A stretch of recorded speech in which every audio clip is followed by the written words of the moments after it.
bandits who were uprooted. Thanks to Justice Katsu and the senior member of the Chinar Foundation, Mr. Vivek Tankha, and its members to taking an initiative. I am hopeful today's forum on the Kashmir, the way forward, democracy and disorder would be more productive. We again have lined up great speakers and like-minded people, and like our Ibaadatkhana chairman, Tasawwur Jalali, to introduce the speaker. And yes, before that, let me remind you again, the core principle of Ibaadatkhana is to foster peaceful, just and inclusive society free from fear and violence. Our guiding principle is based on a conviction that democracy is the best known form of government to promote peace and prosperity, and the state should be governed by the rule of law. Mr. Tasawwur, it's all yours. Welcome everybody once again. Thank you, Ritu. You rightly pointed out, there is, people are pretty passionate and there is a strong need of such debate, an inclusive debate, which is fair, just, and not one-sided. It's not a monologue, it's a dialogue. I totally concur. And thanks again, Ritu, for the intro. We certainly want to keep it to an hour, if possible. So our Naren thing, he had some event, so he could not join us right now. He will join us in about half an hour. So we have tonight a great panel of speakers. We are still waiting for a few folks to join. However, while we wait, they might have technical issues. I think that's Vishamakul. I'm going to mute all so that. So if you guys, so you'll have to unmute yourself when we start. So I'm sorry, I'm going to unmute everyone so that we can hear. Tonight we have with us Justice Markandeya Kaju, who is also a patron for Ibaadatkhana and Chinar Foundation. Justice Kaju does not need any introduction. He has been the judge at the Supreme Court of India for many years, also the chairman for Press Council of India, and founder of Kalidas Foundation, India Unification. And I'll let him talk a little more about that. We're also joined by Dr. Vijay Sazwal. And I'll introduce each of the speaker as they come in. But we're also joined by Mr. Muzaffar Shah, Mr. Jivan Zucchi, and Professor Wahid Sadiq. He's going to join hopefully soon. So tonight I'll let Mr. Justice Markandeya Kaju to give us an intro, and then I'll probably invite Dr. Sazwal after that.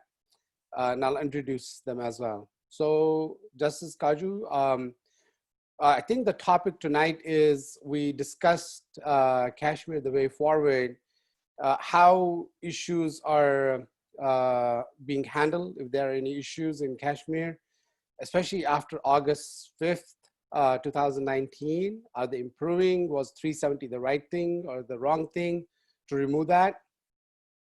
And how is the economy overall, in part of Kashmir? We had several discussions on that.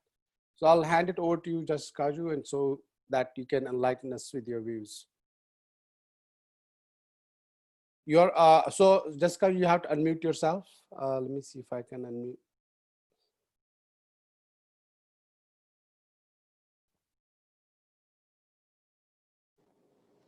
Am I audible now? Now, yes, we can hear you now. Right.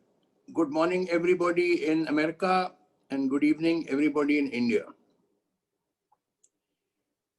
I had said in the last webinar of Ibaadatkhana certain very fundamental things which everybody must understand.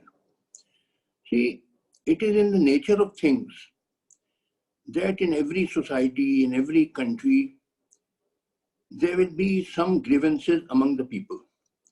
And therefore, there has to be a forum or several fora for peaceful ventilation of those grievances. Otherwise, those grievances will be ventilated violently. This was understood best by the British rulers who were great administrators. They had ruled almost half the world at one time. They, in their own country, set up such fora like parliament, like the judiciary and so on, where grievances could be ventilated peacefully. And when our constitution was made, we borrowed those British principles.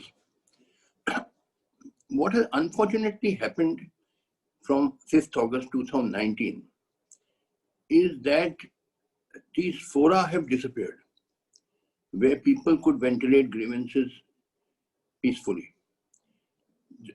Kashmir has been gagged down. There's no freedom of speech, no freedom of media. Many people are still under arrest, and 4G restrictions have not been removed. See, all this is driving the Kashmiri people towards militancy, because they will then ventilate grievances violently. I've repeatedly been saying this must be understood, that you have to allow people to ventilate grievances peacefully. And that is why on the last occasion, we had passed certain resolutions which were conveyed by Mr. Vivek Tankha, Member of Parliament, who is the chairman of Chinar Foundation, to the Prime Minister and the Home Minister, in which we had said, you must restore democracy to Kashmir. You must hold elections to the State Assembly. You must restore freedom of media, freedom of speech, and you must set free the people under detention like Mehbooba Mufti and so on. You see, these people are not realizing, these hardliners, that they are driving Kashmiri people toward militancy. And incidents I see on the internet are happening again and again, where some militants are killed, some of our soldiers are killed. No. See, this is not a wise thing which is being done by the Indian government. So I again would appeal to the Indian government to understand that you have to restore democratic freedom to the people of Kashmir. You have to revive the Kashmiri economy. Mr. Muzaffar Shah rightly pointed out on the last webinar that the position is that tourism industry is practically shut down, which was a big industry in Kashmir. The horticulture industry, the hotels are lying vacant. These houseboats are lying vacant. See, 500,000 people have been driven to unemployment. Now, what will an unemployed young man do? Either he commits suicide or he picks up a gun. What else will he do? So this is a short-sighted policy, and I appeal to the government to realize this. Act as the British administrators, who were perhaps the greatest administrators the world has seen. Very far-sighted people. Even when they were ruling India, they permitted certain freedoms to the people of India. And that is how their rule lasted so long. So I would appeal to the Indian government to restore democratic freedoms, restore the economy of Kashmir, restore the state status to Kashmir. That is the way forward. Thank you. Thank you, Kaju Saab. Very brief to the point, in line with the views of Ibaadatkhana as well as Chinar Foundation. I just wanted to make a couple of announcements. I just received a message from Mr. Tankha that he has to go in an urgent meeting and he'll try to join as soon as he is done. But in the meantime, and one more disclosure, this meeting is being recorded and will be published, and obviously is covered by Indica News for a later publication. With that, I'd like to introduce our special guest tonight, Dr. Vijay Saswal, and just kind of a little brief about him. He's a specialist in nuclear fuel cycle technologies and has served as a member of U.S. Department of Commerce Seoul Nuclear Trade Advisory Committee, SINTAC, and in an advisory position. He is a founding steering committee member of Indo-US Brain Trust, NGO set up in 2016 to promote and enhance high technology and scientific collaboration between the US and India. The Kashmiri Diaspora Association, KOA USA, presented him with an award in 1999 for his efforts to educate and reach out to the US administration and the US Congress on the plight of Kashmiri Pandit refugees. In 2019, he was honored with the Hindu American Foundation, HAF, award for the advancement of Hindu human rights for his lifelong contribution to advancing human rights of minorities in Kashmir. Dr. Sazwal was also founding member of Indo-American Kashmiri Forum. So with that, Dr. Sazwal, I hand it over to you. If you can keep it brief, would appreciate so that we can wrap up in an hour or so. So it's all yours, Dr. Sazwal. Please go ahead, unmute yourself and go ahead. Yes, can you hear me? Yes, we can hear you. All right. Thank you, Tasawwur, and a special thank you to Justice Scott Ju, who is well known, I guess, not just in India, but elsewhere also. And I thank the invitation from Ibaadatkhana that I have received. In fact, I was talking about it yesterday to a friend in India, and he asked me, "What is this about?" I said, "Well, it is about an inter-community dialogue promoting harmony in India by people outside of India." And I gave him the significance, the fact that the organization was I guess is less than a year old, was started in California through the courtesy of just Scott Ju and Tasawwur. So his response was, let me tell you, and I thought this was an interesting thing. He said, never trust, number one, never trust a religious leader who tells you how to vote. Number two, never trust a political leader who tells you how to pray. And number three, never trust an NRI, non-resident Indian, who tells you how to be patriotic.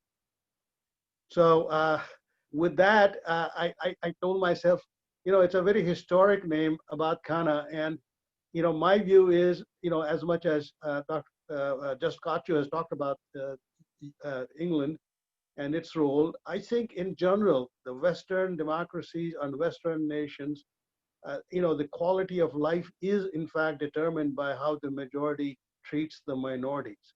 I think that's fairly true. But I would argue that in civilizational states like India, it's not really the quality of life is really not decided on the basis as much by religion as it is by the ruling class. It is how the ruling class treats all those which are disfranchised, and obviously the majority that actually is not in the ruling class. And I think that's never has that been more true than in fact in Kashmir, where I really can't distinguish the ruling class on the basis of religion. You really have to distinguish ruling class on the basis of being a ruling class and how it has, in fact, even for example, if we talk about the majority community, even they are in that community, whether it is Ahmadis or it's Shias or others. I mean, the same issues exist for all minorities between the ruling class and the non-ruling class. And I'll give you an example of that, because I myself actually started as an advocate for the minority rights of Kashmiri Pandits, but I realized at the end that it needs a holistic solution. And the holistic solution is really much more complex, but that's what is going to resolve the Kashmir issue, be it be the issue of Kashmiri Pandits or be it be the issue of Kashmir in general. And I'll give you an example what I mean. There was an interesting editorial in Greater Kashmir and Rising Kashmir on May 14th, 2012. And certainly they were reporting that there are a lot of babies dying at GB Pant Hospital, which is a tertiary hospital where neonatal babies were coming in from various sub-districts, districts, and primary, secondary hospitals. And many of them were dying. And that news became a news on the May 14th, and was very characteristically because it came in the same both papers editorials. Now, I had already discussed that issue earlier in the same year on the matter of the quality of health in the out distant villages and hamlets of Kashmir. And I had already realized, and after having talked to a lot of doctors in the valley, there were literally 100 or more babies dying per month in these hospitals, both GB Pant as well as Lal Ded Hospital.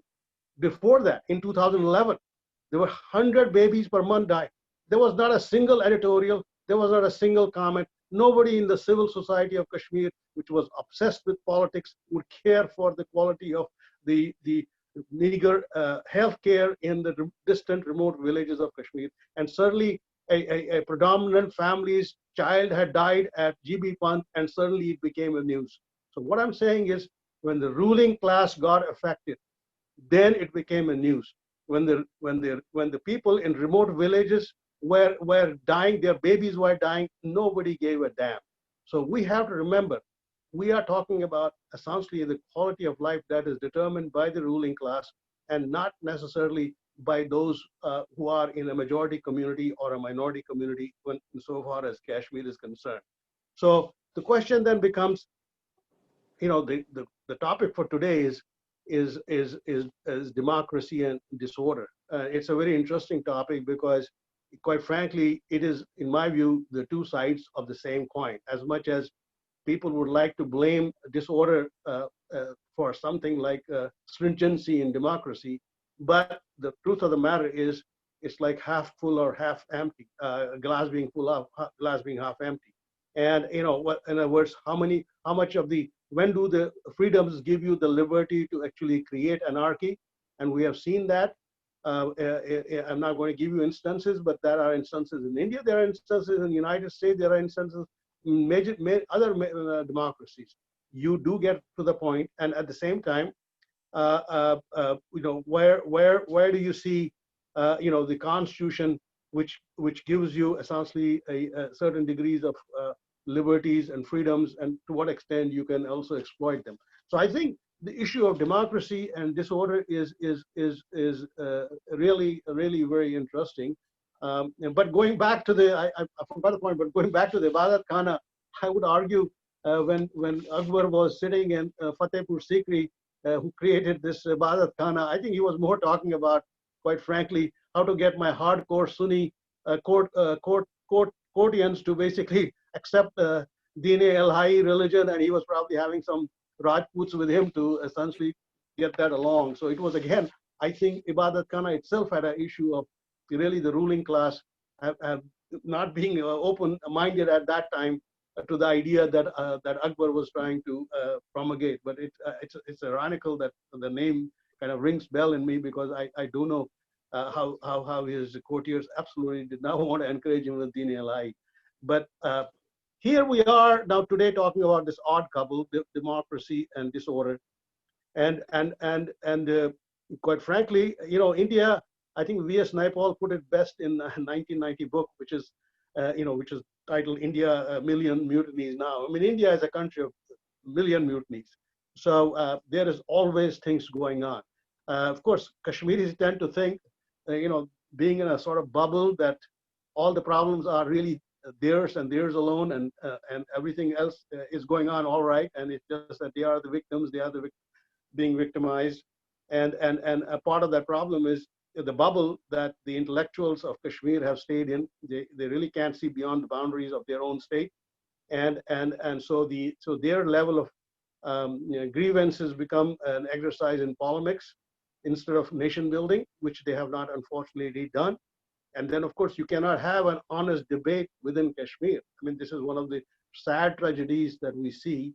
And, as much as, for example, Babar Qadri, who I didn't necessarily think I agreed with his positions, but nevertheless, he lost his life because he couldn't carry an honest debate and discussion in Kashmir. And he lost his life because obviously you say anything against India, that's fine, that's great. But you say anything against Pakistan, you're going to be killed. I mean, it happened with Sujat, it happened with it happens with a lot of other people. So we have to recognize that an honest debate in Kashmir is simply not possible, because you cannot blame Pakistan for anything. You blame Pakistan for something, you are not going to be living for a long time. And I think those are some of the issues that you have to keep in mind when you are trying to have an honest dialogue with anybody, that you have to recognize the borders of what you are talking about. I remember many years back talking to a former retired Pakistani general in the United States at a meeting, was at the USIP, United States Institute of Peace, where I gave a lecture. And after the meeting, he said, well, you know what? In India, dissidents are jailed. In Pakistan, dissidents are killed. That's how we solve our problems. I said, well, we have a rule of the law. He said, well, he obviously was cryptic about it. But my point is that we have to talk honest terms. And the honesty is that where are we today in Kashmir has a lot to do, quite frankly, how the situation evolved in the last 70 years. And as much as my friend Altaf Bukhari talks about glory days of Article 370, but I will take you back, in fact, to two interesting events. The first event is, of course, the one which was on 19 September of this year, when the army admitted that the ASPA, Armed Forces Special Powers Act guidelines that they had negotiated with the Supreme Court had been not rigorously, scrupulously implied or applied, and as a result of which the three three unfortunate laborers from Rajouri district were killed in a so-called Shupian encounter. And I think it was really, I would say, a very hallmark event when they did that, admitted it, and to an extent, I would argue that came about because of Army's new role in the UT dispensation in Kashmir, which I'll discuss some more as we go down. But the reason I'm giving you this is that as much as this is an event that actually created a new sort of sense of awareness about Army and their responsibilities to follow the letter of the law. The fact is, it was the Army 10 years back that actually set this stage for the events that happened since those 10 years. And what did happen 10 years back? On 30th April 2010, Army personnel killed 3 infiltrators in the Machil sector of LOC in the Kupwara district. And it turns out, again, those unfortunate people were laborers, porters from the Baramulla district that were helping Army, and some obviously some officers wanted some medals from the Indian Army generals, and they decided that they were Pakistani infiltrators, and they were killed. What happened, quite frankly, as a result of that event was it set up in motion things within Valley, primarily, unfortunately, or how you put it, was that we had Mr. Umar Abdullah as the chief minister, relatively inexperienced, already humbled by the Shupian experience of 2009, when those 2 girls were drowned in the Nala, and so we started with the summer of 2010, where we had stone pelting, a very serious issue after Tufail Matu was 17-year-old boy was killed, and we had threats coming from All-Party Hurriyat Conference, from Saeed Ali Shah Jilani. He started giving ultimatums. People were out on the streets. 112 stone pelters died. It was a very unfortunate thing. I think the government was really in a doldrums. There was considerable vandalism. There was burning of churches because there was some incidents where the Quran had been burnt by a Christian priest. So we had all kinds of things.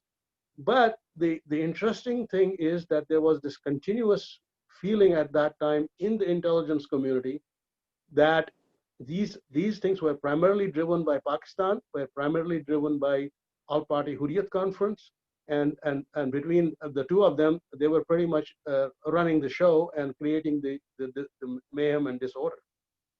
Now, what happened was the elections of 2014 in the state, which was late year, which was after the BJP government had already come to power earlier in 2014. But in the late year, one thing that reporters, journalists kept telling me, and I was in constant touch with them, that the same people which have been told by Ali Shah Jilani and Hurriyat that they have to boycott the elections and nobody is going to show up at the elections, and that was the feeling. Well, the attendance of the electorate for the elections came out to be 65.91%. So about 66% or 2/3 of the electorate voted. And guess who were many of the voters? The same people that were pelting stones on the roads. It was so obvious. Every journalist that I talked to said, sir, these are the same people who were on the streets before are today in the lines waiting to cast their ballot. And that, my friends, got the Indian government thinking. And this was a thinking that had been in the works for a long time. Who really, really, really controls these stone pelters who are out on the streets? Is it simply just the Pakistani interest, the Hurriyat Conference, or is it something else? And those people participating in elections made it very interesting for the new BJP government in Delhi to make a reassessment. And their reassessment was that, in fact, the so-called political parties, pro-India political parties, were part and parcel of this mayhem. They had actually outsourced in modern technology, they had outsourced essentially this dissension to these stone pelters. And while they were reaping the benefits of the ruling class, they were asking other people to do this dirty work for them. And so it was very important that at that moment, because of the fact, because there were two things that happened. One was that it became very clear the ruling class was essentially outsourcing this mayhem and disorder on the streets. And the two was you had now a NDA government which had come in power with a political mandate to change the topography of the political topography of the J&K state, because that was in their manifesto. And actually, those who know will tell you that Arun Jaitley was put in charge of the new strategy. Arun Jaitley, of course, had his roots or had the connections in the state because his wife was a daughter of a predominant Kashmiri Dogra leader, and he put in place essentially. So what came out of that actually was the blueprint that basically the NDA2 government followed in terms of the sequencing of the events that eventually led to August 5th. But one of the interesting things that intelligence community had discussed and described was that if we really want to see whether the ruling class is involved in this thing, we got to go down, peel the onion right up to the core, which means you build up who is stone pelters connected to, who pays them money, where does that halka man go to the district party man, where does that party man go up to the next senior level person and next senior level until you reach to the godfather of the ruling class. And the ruling class, of course, had multiple godfathers depending on which political party you belong to.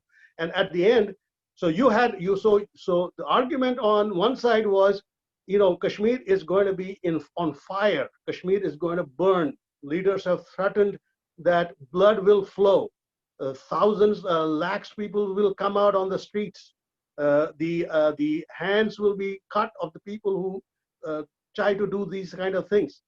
And the argument on the other side was that it can be a surgical process because now we know who are. This is essentially a very, very sharp pyramid with a very sharp angle, and it's not going to take a lot of people.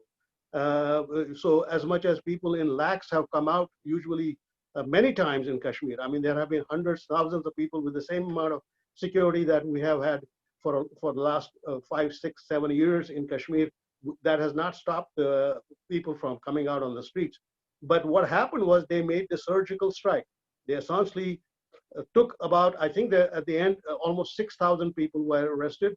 The 270 of them were essentially the ruling class politicians, out of which, of course, the very top core was put in at the Centaur Hotel. I think they were like about 30 or 35 of them, and the rest of them essentially were the lower tier people, and simply taking those 6,000 people in custody, or which, by the way, many of them, almost 2/3 of them were released within 3 or 4 weeks.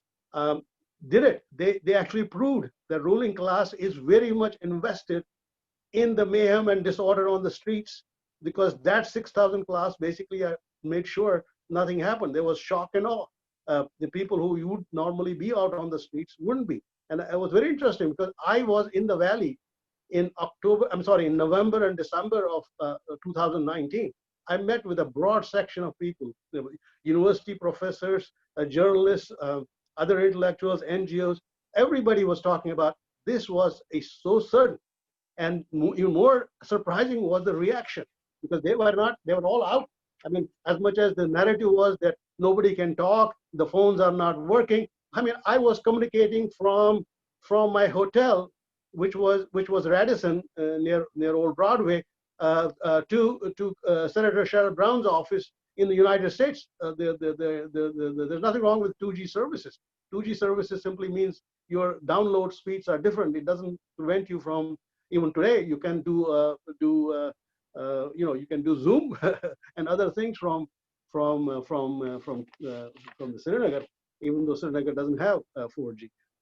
My point is that the shock and awe was a big factor, and eventually the reality is we have to accept the ruling class has a burden that they essentially allowed that law and order situation to impinge on the national security of the country, to the point where the security apparatus in India is actually the most dominating factor in deciding the future of Kashmir.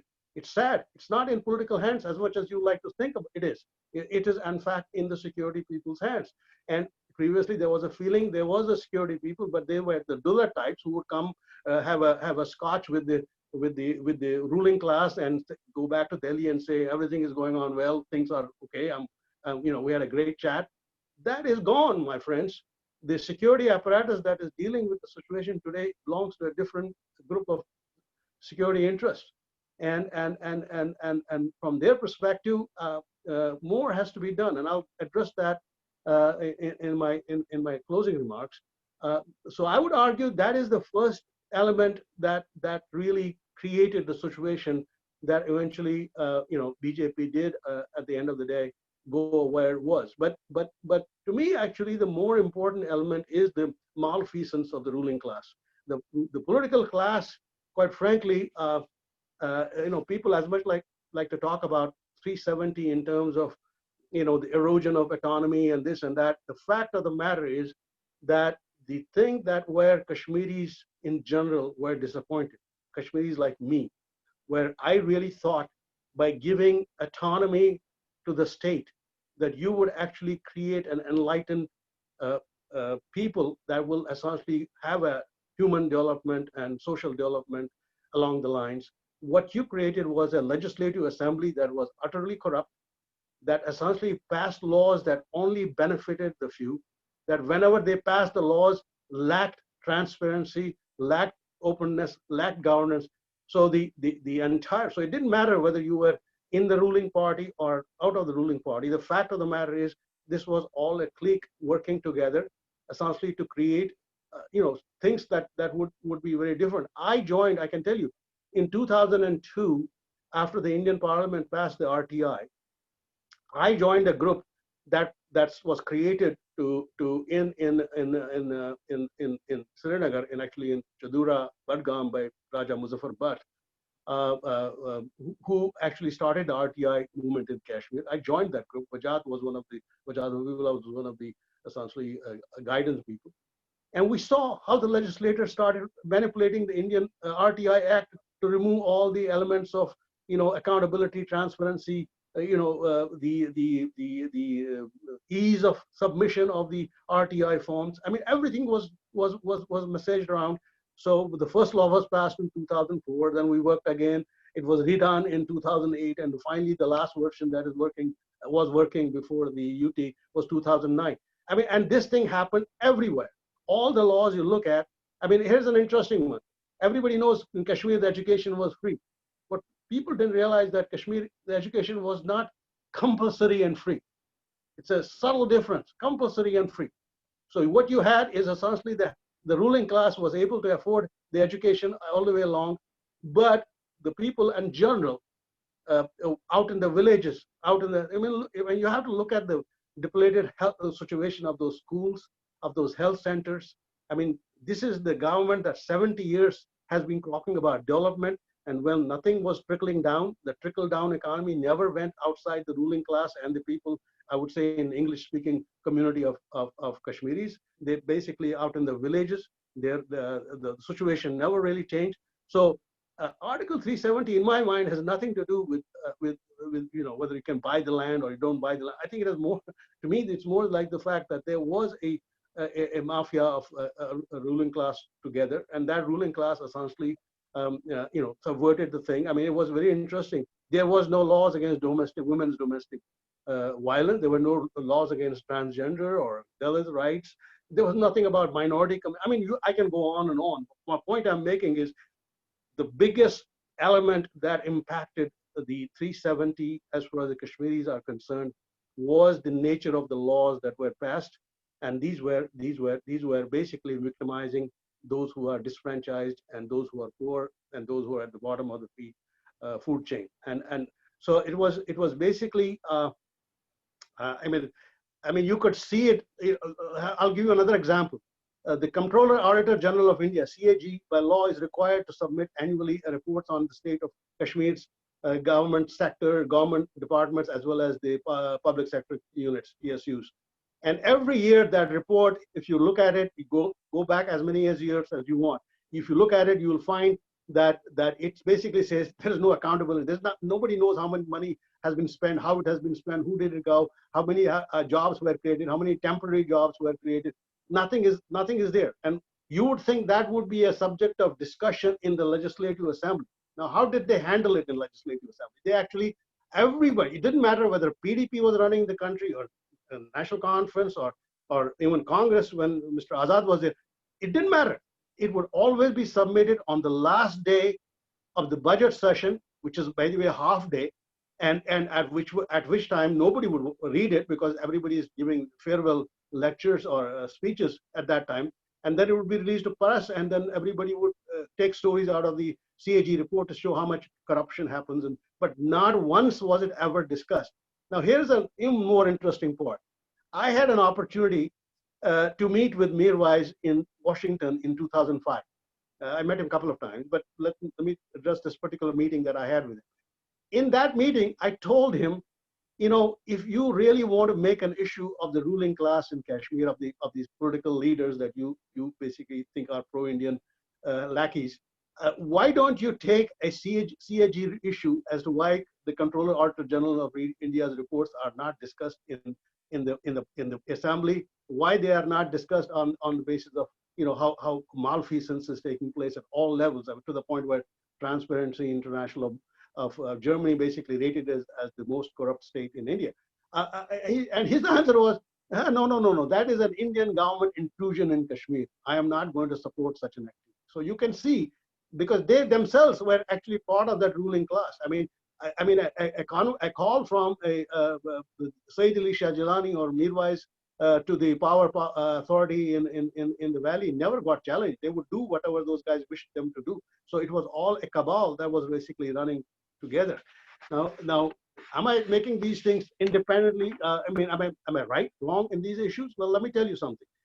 In 2006, there was actually a classified cable that was leaked out by WikiLeaks when WikiLeaks was bringing out these American State Department cables.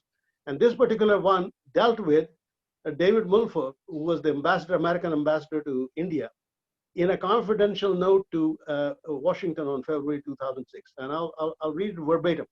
And he said, Kashmir politics is as dirty as Dal Lake. Corruption cuts across party lines, and politically connected Kashmiris take money from both India and Pakistan. The state administration gets rivers of money for development, but the streets in J&K are appalling even by Indian standards. And you really have to see, you have to read hear the news like Gulistan or something to see every day people looking at having no roads, bridges that have been waiting for years to be built, schools that have, one school actually that has not seen a construction, partial construction 19 years back is still waiting for there. So his point was, while the river of dirty money has led to a boom in Kashmiri household income and real estate prices, which is I think what Mr. Hasib Rabu likes to talk about, it also calls into question whether Kashmiri elite truly want a settlement. So we are talking about essentially a process where the malfeasance really ran to a very high level. And so you have to, you have to really look at that as another factor. So you essentially have a situation, in my view, where you had obviously a opportunity where BJP was trying to take its election manifesto of 370 forward. But I would argue they would not have succeeded. They would not have succeeded if they would not have gotten the votes in Rajya Sabha. And they got in the votes in the Rajya Sabha because of the legislative processes of Kashmir, that laws were not fair to the minorities, laws were not fair to the disadvantaged, laws were not fair to disfranchised. And because of that, they got the support from those kind of parties. And I would argue today that Article 370 was done in by Article 370. That was the reason why we are situation where we are having together. And in terms of then going one more step further and making it a UT, I think you have to just hear from Mr. Chief Secretary, Mr. BVR Subramaniam, who only other day said very interestingly that Kashmir was being run like a Ponzi scheme. And you guys, if you guys don't understand that the realities of what the situation is, and we talk about the polemics all the time because that's nice, that's sweet, and that's what the Greeks and the Romans did in the forums. We are not going to get anywhere. We have to understand what the ground realities are, and the ground realities are that if we want a Kashmir of our dreams and a Kashmir that I had envisioned, quite frankly, when that Article 370 was delivered, that did not happen. We have essentially a situation where the politicians of Jammu and Kashmir have to earn the statehood back, because it's not going to happen by itself. And I would imagine, though, as much as people are right now saying when I'm going to do this and when I'm going to do that, the moment the center announces the elections, I am sure all the parties are going to join, notwithstanding whatever what our declarations they have in their minds. But the fact of the matter is, whether that Sorry, Dr. Sazwal, so we are running out of time. I'm closing it in 1 minute. So whether that is sufficient, I think that is necessary, but whether that is sufficient to actually give you back the statehood, give us back the statehood, I doubt it. I think statehood will require the putting in place by the new chief minister, whosoever is elected in that process, basically a certain financial and security standards that have to be met before the UT turns back into the statehood. I mean, it's my wish that happens. I quite frankly would like to see the state emerge in its normal fashion, but I think people have to also understand that there will be changes necessary to do so. Thank you very much. Thank you, Dr. Sazwal. We certainly would want to keep this within an hour. It's not going to happen. But again, your views are very important, very well thought, very well researched.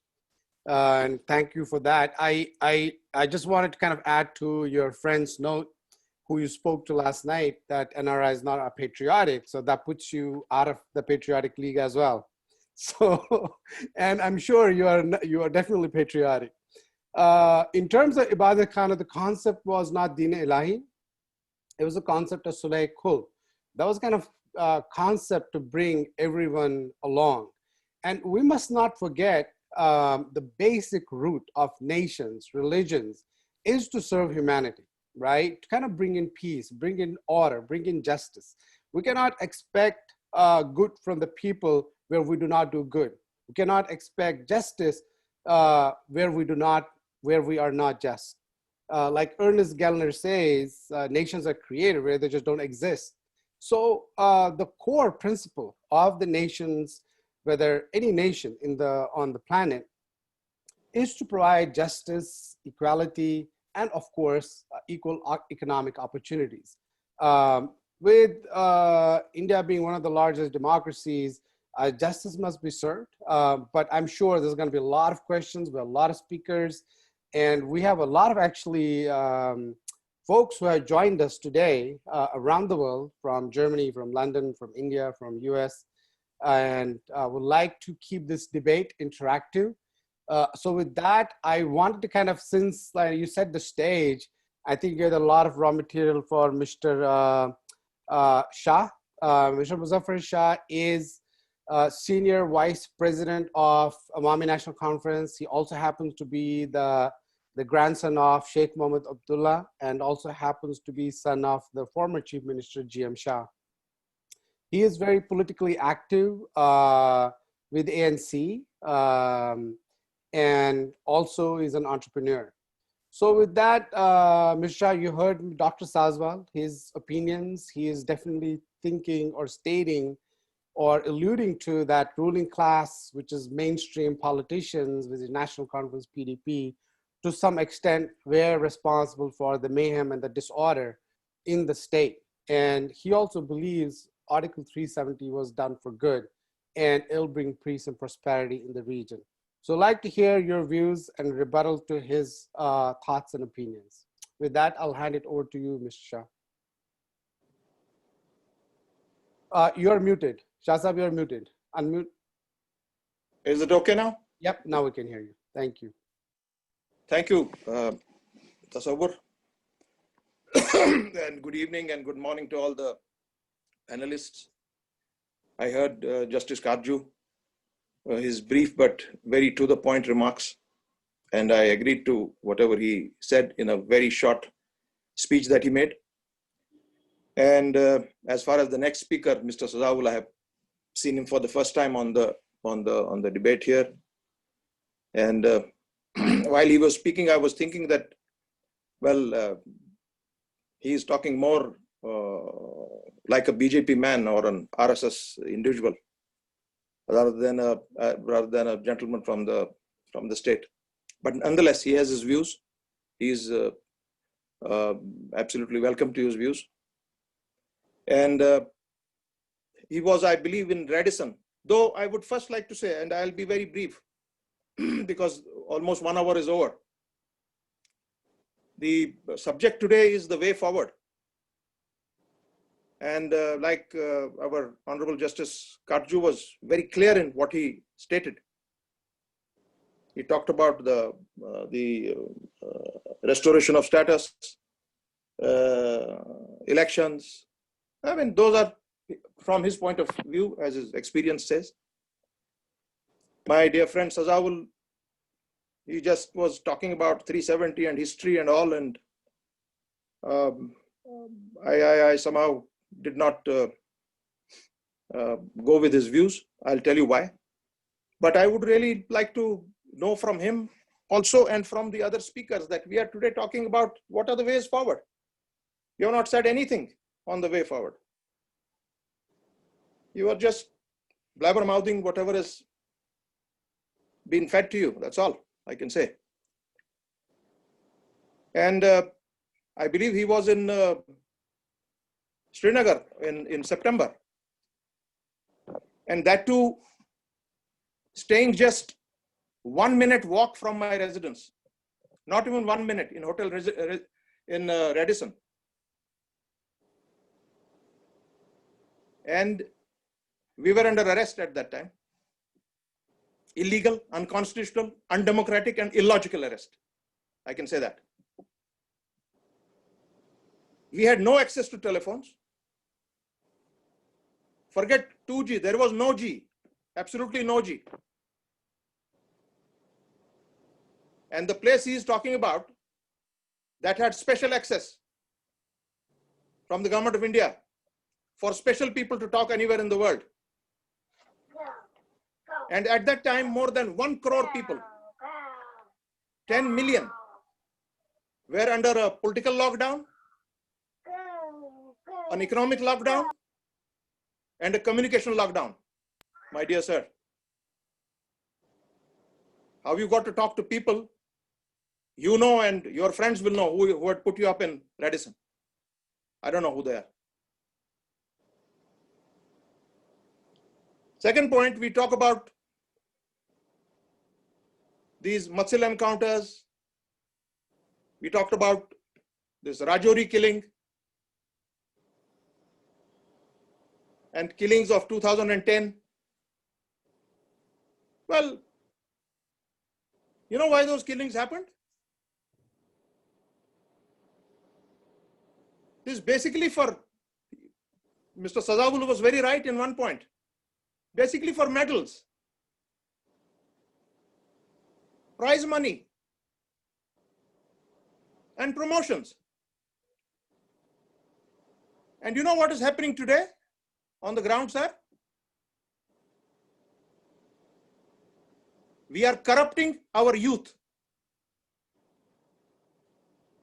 corrupting them by money and making them informers and killing them on the way. That's what's happening on Kashmir today, sir. And let me tell you very clearly, I am repeating it to you again, a massive majority of the people in Jammu, Kashmir and Ladakh, Hindus, Muslims, Sikhs, Bauds, Christians, Pahadis, a massive majority of Kashmiri, our Pandit brethren,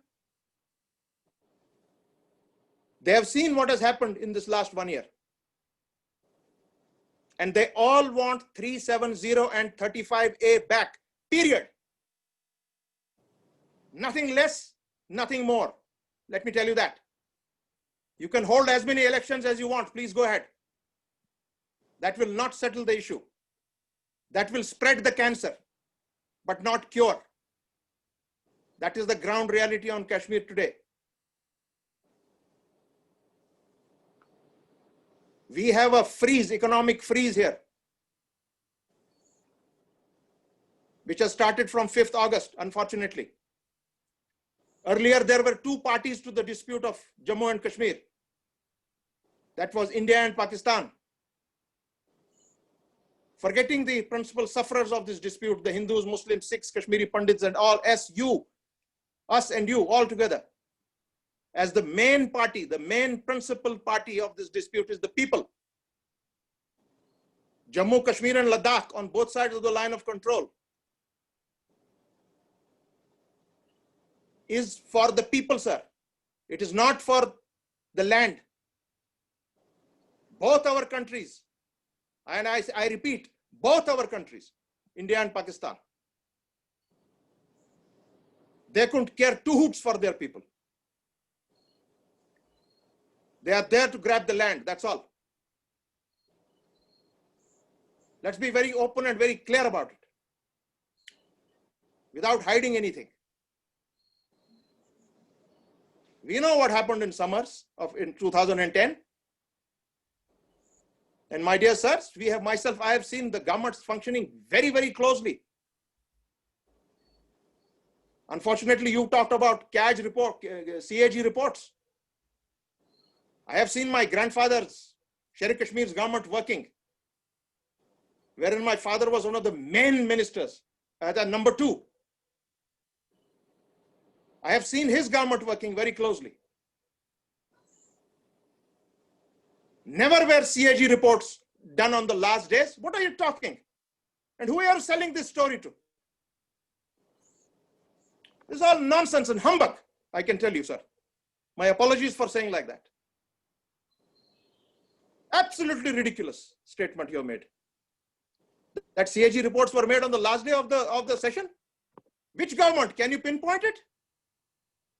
In your concluding remarks, I would like to know who was the chief minister at that time.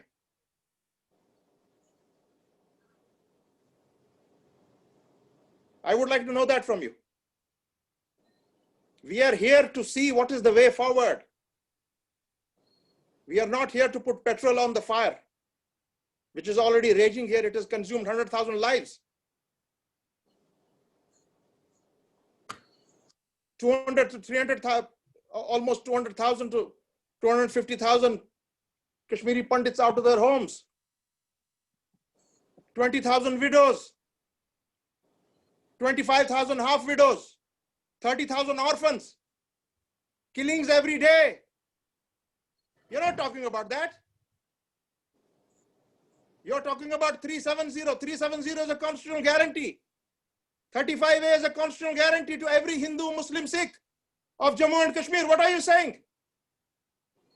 370 has nothing to do with terrorism. Absolutely nothing. It is something what the Maharaja did at that time. It was a document produced by Sardar Patel, done by Gopala Swami Iyengar, seconded by Dr. Shyama Prasad Mukherjee. An ironclad guarantee. And you're telling me you want elections and the UT is fine? Who is telling you this UT is fine? Please come to Kashmir and tell me here that UT is fine. I'll be very glad to know from you. Please come. Yeah, you are telling me that these are blueprints that were done by Arun Jaitley. God bless his soul. His father-in-law was Dogra Sahib. And Dogra Sahib in 47 was one of the most prominent members of the National Conference. And those were the people under Sher Kashmir's instructions when law and order was handed over to him. Before that, 400,000 Muslims were butchered in Jammu. And Dogra Sahib and his team went forward, and the Muslims that you see in Jammu today, in Talab Talu, on the residency roads, those are people living there who were saved by National Conference and people like Mr. Dogra and Mr. Ved Bhasin. What are you saying? What history are you teaching? And this 370 abrogation, this was an unfinished job of the Hindu Mahasabha, not of Mr. Arun Jaitley. You talk history to us. Come face to face and talk history. Don't give wrong narratives. Wrong narratives won't lead us anywhere, my dear sir. We are here to patch up the differences between our brothers and us. We are here to move forward, but with honor and dignity. And that honor and dignity is as good to me as to you.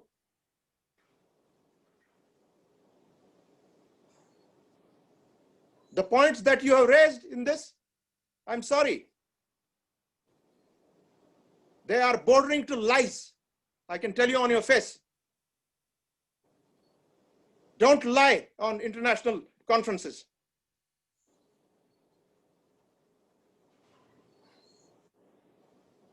Anyway, sir, and people not coming on the streets, you know why?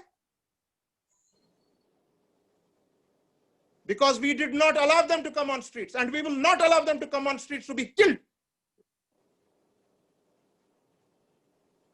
As simple as that. Nobody will be allowed to be killed. Otherwise, you think it's not a great deal. National Conference, PDP, all the people who are a part of the Gupkar Declaration, you think they don't have the power to, turn Kashmir upside down? Absolutely they have. You think we don't have? I don't have. But we will never do it, sir. Never ever. Because we have all lost our character. We will never do it. And don't force us to do it. If situation was so good, what are 900,000 forces doing on the street here? Why is my hotelier crying? There's no work, there's no business, there's nothing. But still, let me tell you, Jammu Kashmir is far better than the rest of the country. Even without having nothing to eat, no business, taxi wala sitting idle, the houseboat owner literally dying, hoteliers have nothing to pay to the banks. Still, let me tell you, my dear friend, everybody in Jammu and Kashmir has a shelter, has a home. Nobody is begging on the streets. There are no laborers traveling to thousands of miles, carrying their dead on their backs to cremate them or bury them. Nothing like that happened in Kashmir. And all our indices, whether it is in the shape of education, health sector, is much, much better than most of the states of India. In spite of the troubles that we have faced for these last 3 decades, and in particular from 5th of August, when an illogical, unconstitutional, and undemocratic decision was foisted based on the numbers in the parliament, nothing else. Nonetheless, I don't want to go ahead in this, sir. I will only say my apologies if I have talked in such a language or in a harsh tone. Because we are all gentlemen. We are all gentle people. You, me, everybody else. We want good to happen to the state, good to happen to the people.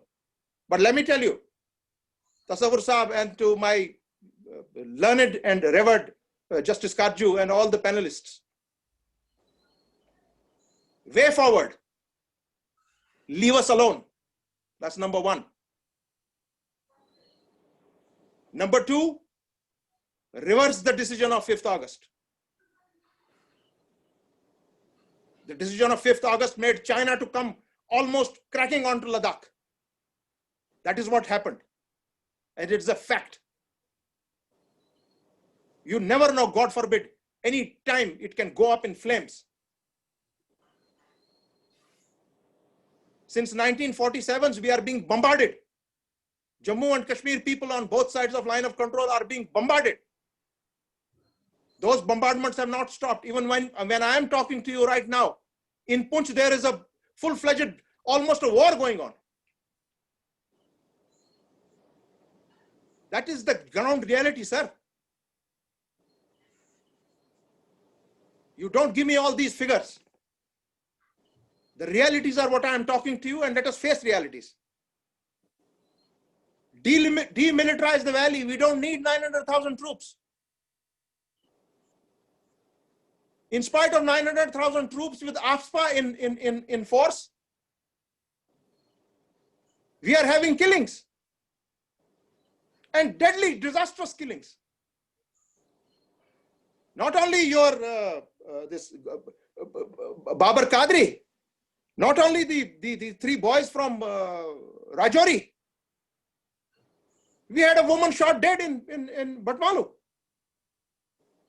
We had a person being pulled out of the car and shot dead on the streets of Baramulla. That's misuse of AFSPA. Misuse of AFSPA is a most rampant disease that is going on in Jammu and Kashmir. We don't need AFSPA here. What for? Throw it into the Jhelum. Give full power to Jammu and Kashmir police. They will tackle the situation here. People can tackle. People like us can tackle the situation here. You try it out, and we will show you how it is done. We don't need army and guns. I will invite you. Come here from United States. Come and sit with us here and come on, let us face the situation. It's very easy to talk and give these debates and points and come up with history books. Reality is not that. Fake encounters have to stop and stop corrupting your and our youth. Corruption is rampant. You stop that. Government of India put an end to it. And please tell the Prime Minister of India that because of your decision on 5th of August, our economy has collapsed. We have given you a figure of almost 60,000 crores losses to tourism, agriculture, horticulture, trade, commerce. Well, the decision was yours. Please shove up that 50,000 crores on the table. You owe it to people of Jammu and Kashmir. And the packages that you talk about, that we have paid so much, we have done this, we have done that. There was an 80,000 crore package, what you referred to in 2014. You remember there were floods.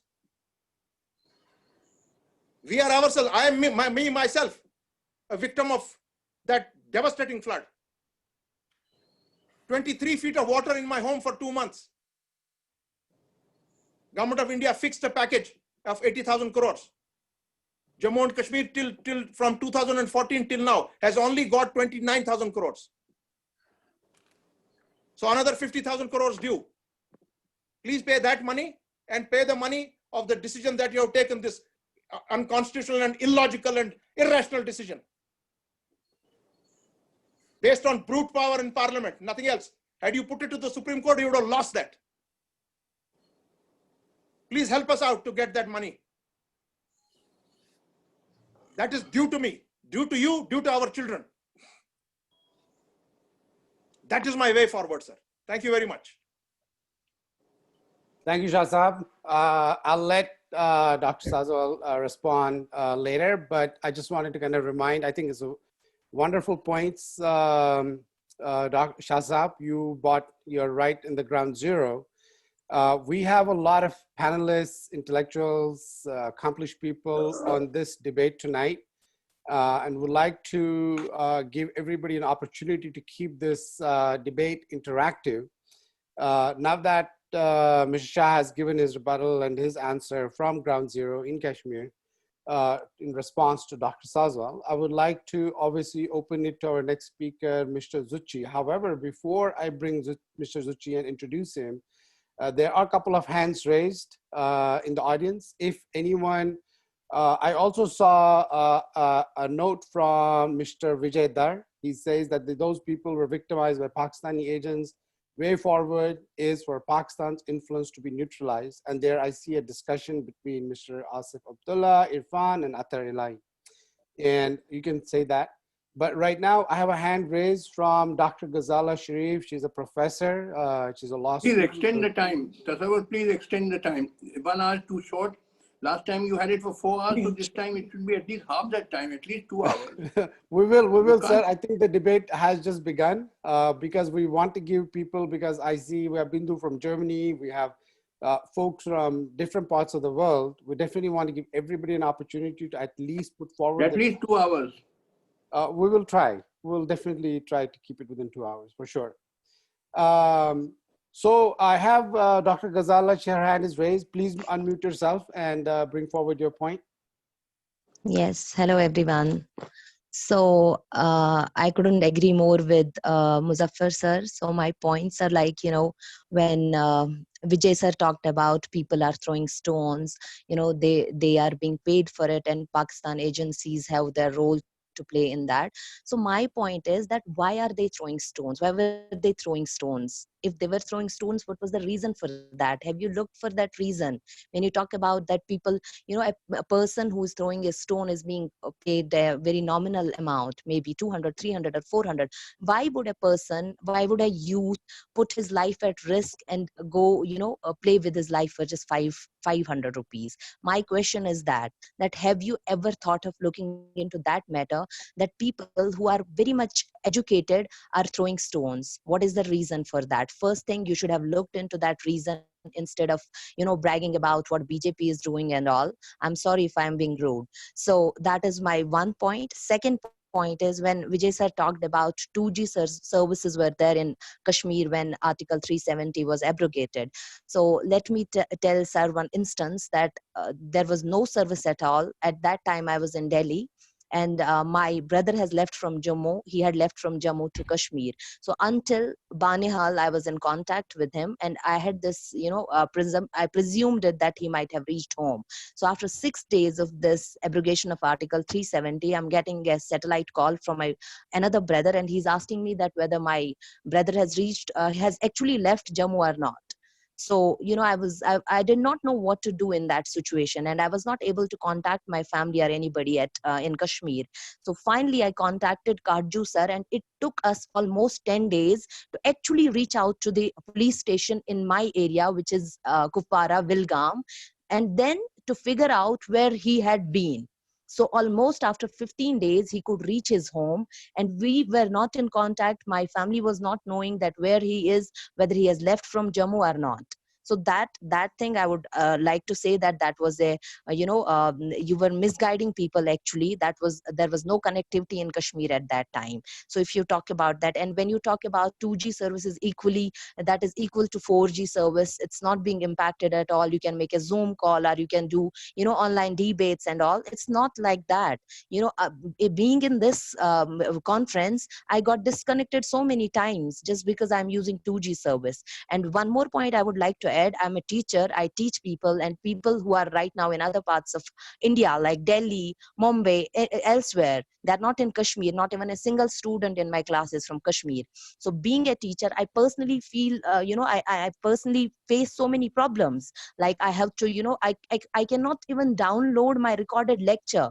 And then, to access that link, actually, I have to wait for a day, because that lecture of 1 hour is of 1 GB. And it takes me 1 day, sometimes more than a day, to actually download that recorded lecture, and get the access to the link of that lecture. So this is the impact of 2G on the, virtual mode of teaching. That is one thing. And when we talk about the impact of 2G, that there is no difference between 2G and 4G, if there is no difference, then you should do this with the whole country. Make it 2G elsewhere also. Why are you talking about the difference, that there is no difference? And one thing which you did not mention, that if people are going out throwing stones, they are unemployed youth. There is frustration in Kashmir.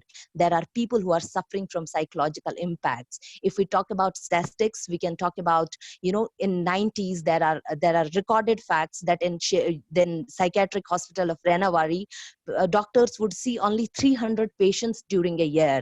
But these days, in 1 day, there are 300 patients being chucked in one day OPD. So that is the impact of this conflict. That is the impact of this violence which is going on in Kashmir. So when you talk about these things, our women are being, impacted. Kashmir is right now facing high infertility rate. Reason being that the people are living in psychological fear. There is psychological crisis in Kashmir.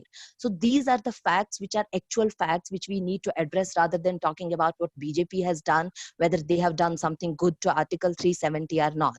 And when we talk about this abrogation of Article 370, there is no such development. I cannot see anything. There were posts which were announced by the governor. Where are they? Where are those posts? Who have got those posts? I haven't got any job. I'm a PhD in law. I did not get any job in Kashmir. I have to work outside Kashmir. Why is it so? You need to focus on such issues instead of talking about what BJP has done. So and when we talk about such, when we focus on such things, when the title is itself a way forward, so we need to focus on a way forward only. We need to provide solutions for the problems which are there in the Kashmir. That is my actual point which I wanted to raise. Thank you so much. Thank you, You Dr. did not introduce Dr. Ghazala properly. She's an Okay. assistant professor of law in Amity University, a very highly respected assistant professor of law. Please introduce Thank the you. speakers properly. Yeah, Thank you thank so you, much, Justice sir. Kaju. Yeah, I think I need to know a little more. So I know she's teaching law. She looks very young, but she's an assistant professor. Yeah. Sir, I am young. Okay, all right. Thank you. Thank you, Dr. Ghazala, and thanks Thank you so much. for clarification. Thank We you. have obviously a lot of questions. Dr. Sazwal has set a stage, and obviously a little controversial stage, which is good. We want to debate, like we don't want a monologue, like I said in the beginning. So again, I just wanted to kind of point out, we have a lot of people who like to probably ask questions. I have Anisa Bhatt. She's a Kashmiri Pandit. She's a doctor. She's doing her medicine in London. But she lives in downtown Srinagar in a place called Babadin, right? She's like heart of, I was surprised to hear that she's grown up there.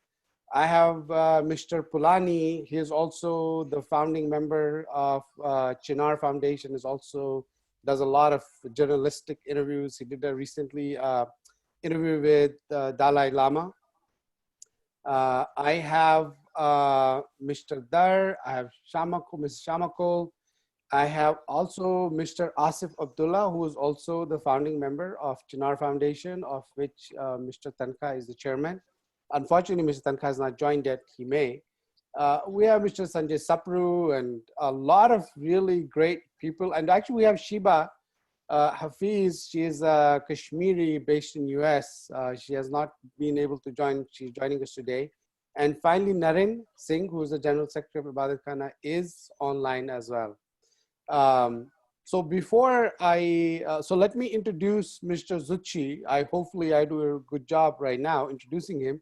Jivan Zucchi lives in California. He is the co-founder of several organizations, including Indo-American Kashmiri Forum, IAKF, which after Dr. Sazwal is a part as well, and Kashmiri Overseas Association. He has been promoting unity in diversity through Indo-American Community Federation, which completed its 26 years in 2020. We also have some really great folks. We have a lot of Kashmiri Pandits, Kashmiri Muslims, and this is a great forum. And I like everyone to at least say a word. But with that, before I open it for the debate and the questions, and please raise your hand so that I can invite in order. I don't know, Dr. Siddiq Wahid was supposed to join. I don't know whether he joined or not. Maybe he's having some technical difficulties. If he's in a Kashmir, then I guess he would hardly be able to join the meeting because of 2G. Yeah, he did mention that he might have trouble, but we'll see. We'll Yes. give him a chance. He did It's join not last like week. 4G. We see an iPhone hand raised. I can't read the name. So if you don't mind waiting for Mr. Zucchi to complete, and then we'll open for a debate. Again, Mr. Zucchi, please, it's yours. Oh, you're muted. Unmute yourself. Sorry.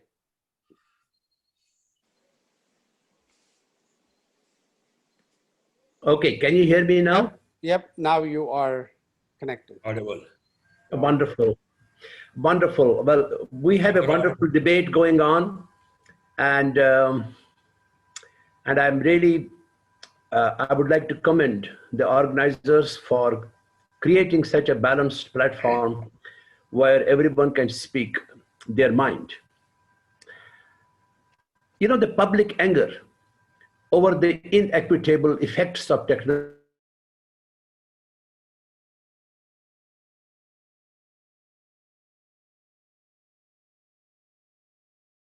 nationalism, and identity politics, to disdain for institutions and a fracturing of the rules-based international system. Whether that anger persists will depend less on any objective measure of inequality than on how inequality is perceived and managed. One important factor is the way global integration shifts the reference points people use to judge and compare their lives. Policy has a vital role to play in promoting greater equality. Our primary objective must be to promote pluralism, reconnect, and to reintegrate the hearts and minds of the people of Kashmir, especially after the removal of Articles 370 and 35A last year took place. In my last presentation to you, I provided a historic perspective of Kashmir, emphasizing that Kashmiri Hindus have a 5,000-year documented civilizational legacy, and 30 years back, they were forced to flee for their lives. As most of the people who know about Kashmir, as they understand, Kashmir was a peaceful paradise, not just for the decades that followed the Indian independence, but for centuries that preceded even the birth of Islam. Soon after being a part of independent India, we made a glorious leap into a promising future with liberal, secular, and democratic foundation. However, the most unfortunate thing that Jammu and Kashmir had, and let's face it, it is the common boundary with Pakistan. And Pakistan was fast growing into a military-controlled, military-driven Islamic theocracy ever since its partition from India. The 90s, as we all know and as we have been talking about, has witnessed a steady influx of radical elements from across the border, eventually leading a systematic destabilization of Jammu and Kashmir through violence inflicted by cross-border terrorism. I don't think anyone is going to dispute that. Even Pakistan has accepted that. And of course, you know that the result was that 350,000 Kashmiri Pandits had to leave their ancestral lands, and they became refugees in their own country. Now, we'll not go today, because of the topic that we have, we'll not go into some details, which I would love to go and you know, just go into the details why, you know, all these things happened. But today, I think, you know, we're just going to basically talk about the way forward and some of the things which are reported, like what has abrogation of Article 370 and its aftermath. What has it done? And this is what I was able to do some research and dig into this data. First of all, women, minorities, depressed sections, and LGBTQ population are given equal rights in political as well as economic affairs to determine their own destiny. I mean, this is reported that in the past year after the abrogation, you know, this is what has been happening. Democracy is not kept as a hostage to family politics, but is extended to the grassroots. Last year, it's reported that 80% of the voters exercised their franchise in the village and municipal council elections. Jammu and Kashmir is set to benefit from a $2 billion investment in tourism, health, education, and agriculture. Again, this is reported, and this is what I was able to research. Host of business-friendly measures are put in place to take Jammu and Kashmir to 22nd position on ease of doing business in India. 60% of the families are covered under Ayushman Bharat, the universal health scheme. Breaking the vested network, over $10 million worth apples have been directly procured from the farmers who are now able to receive better price for their crops directly into their bank accounts. And you see in superstores in Gulf countries, you see a display of Kashmiri apples, and novel initiatives to promote Kashmiri saffron at a global scale has also been put in place. Over 500,000 students from Kashmir availed different scholarships from the government in the past year. 500,000. This is what I was able to research. 50 new educational institutions driven by 25,000 talented teachers are being set up, and total of 35,000 jobs in government and allied sectors are being created. 2 IT parks, one each in Jammu and Srinagar, would be coming up to provide more employment opportunities to youth. Over 500 projects worth over US $80 million have been completed, and over 2,000 projects worth nearly US 800 million are in the pipeline. Over 300,000 households have been provided access to electricity for the first time in 70 years. A right to information and free and compulsory education are now applied to Jammu and Kashmir. India recently announced the withdrawal of 10,000 of its paramilitary troops from J&K. Landlines, mobility connectivity has been restored. Broadband internet services have been restored. There remains no restriction to access internet and social media. So clearly, humanity's darkest hours are not in Jammu and Kashmir anymore, according to this report that I read. I personally strongly believe the way forward is that we have to crack down on extremism and terrorism. We cannot expect a surge in economic development and cultural progress unless we are not able to accomplish that.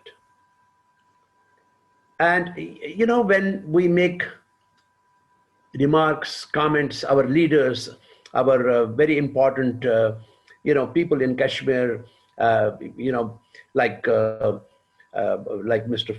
former Chief Minister Farooq, when he speaks of his desperation, he just talks about subjugation by China and those kind of things, and then Imran Khan goes in the United Nations General Assembly, and then he raises the Kashmir issue, and even the the United Nations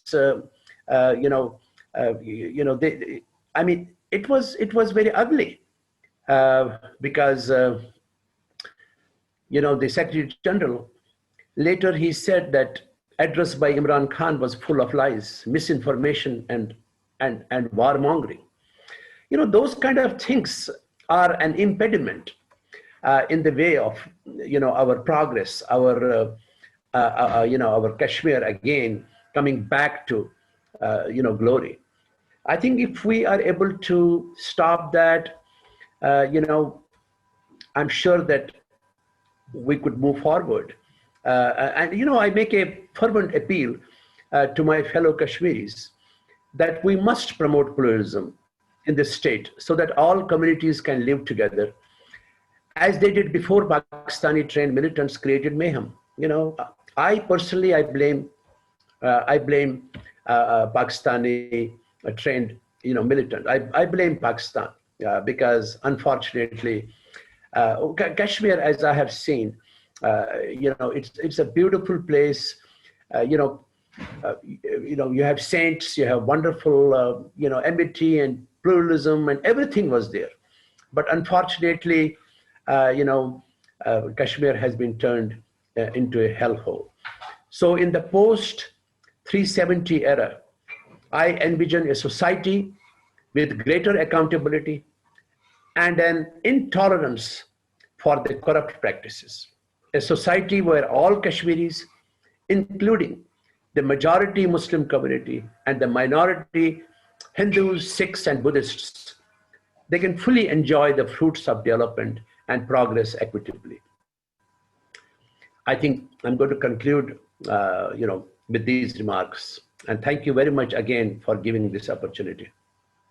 Thank you very much, Zuchi Saab. Again, May I just interrupt? Yes, sir.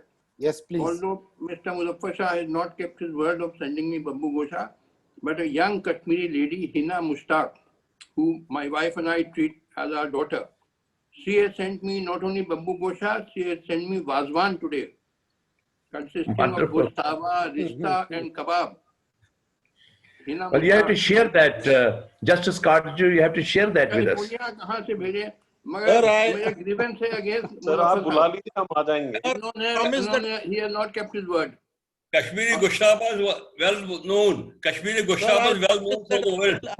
Wazwan मुझे भेजा था. Karju साहब Goshtaba मुहर Kashmir. मुझे बब्बू गोशा भी भेजा और वाजवान भी भेजा.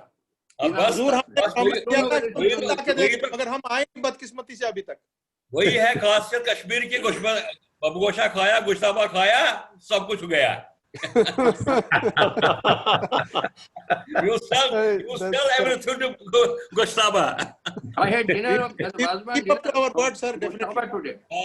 बस. Oh, you're all set. हमारा का Goshtaba की हम सो रही है ऐसे. That is correct. ये Goshtaba की हम सो रही है. So I'm actually glad Professor G.K. Mujju Saab has joined us. He is a Kashmiri Pandit resident in Jammu. His father was is assassinated in militancy in 90s. However, he's still holding strong. Also the editor of a newspaper, Voice of India, I believe. Voice of Silence. Voice of Silence. Sorry, Voice of Silence .in. But I would like to add Mr. Zuchi's point. You know, he believes in pluralism. He also does agree with Dr. Sazwal that Article 370 was gone for good. And he believes that militancy should be curbed for the peace to come on. So before, I think I have Mr. Rameji. He is based out of US. He, recited a beautiful poem he had written. I think last time that was recited at Stanford. I'll want to give him the stage for a couple of minutes because I see his hands raised. But before and after that, I'll bring Professor Mujju to speak his views. Again, Rameji, please, you can speak. Thank you. Thank you so much for making me part of this. I truly appreciate that. So, I heard the comment and I heard Mr. Jutsi's data so I'm assuming because this data is a public information. So I request, first of all the attendees to please go and look at that data, because it is the data which makes us stronger, which makes our decision-making, our thought process more in line, more in what is the truth. So Jussi Saab, it will be a great honor if you can please publish this data and share it with everybody in the team, so that share it with everybody in the team, this team, because this is a team of intellectuals, and that data needs to be given, both the good part of it and the bad part of it. And I think that's how we as a team will become stronger. That's the point I wanted to make. Thank you so much for giving me this opportunity.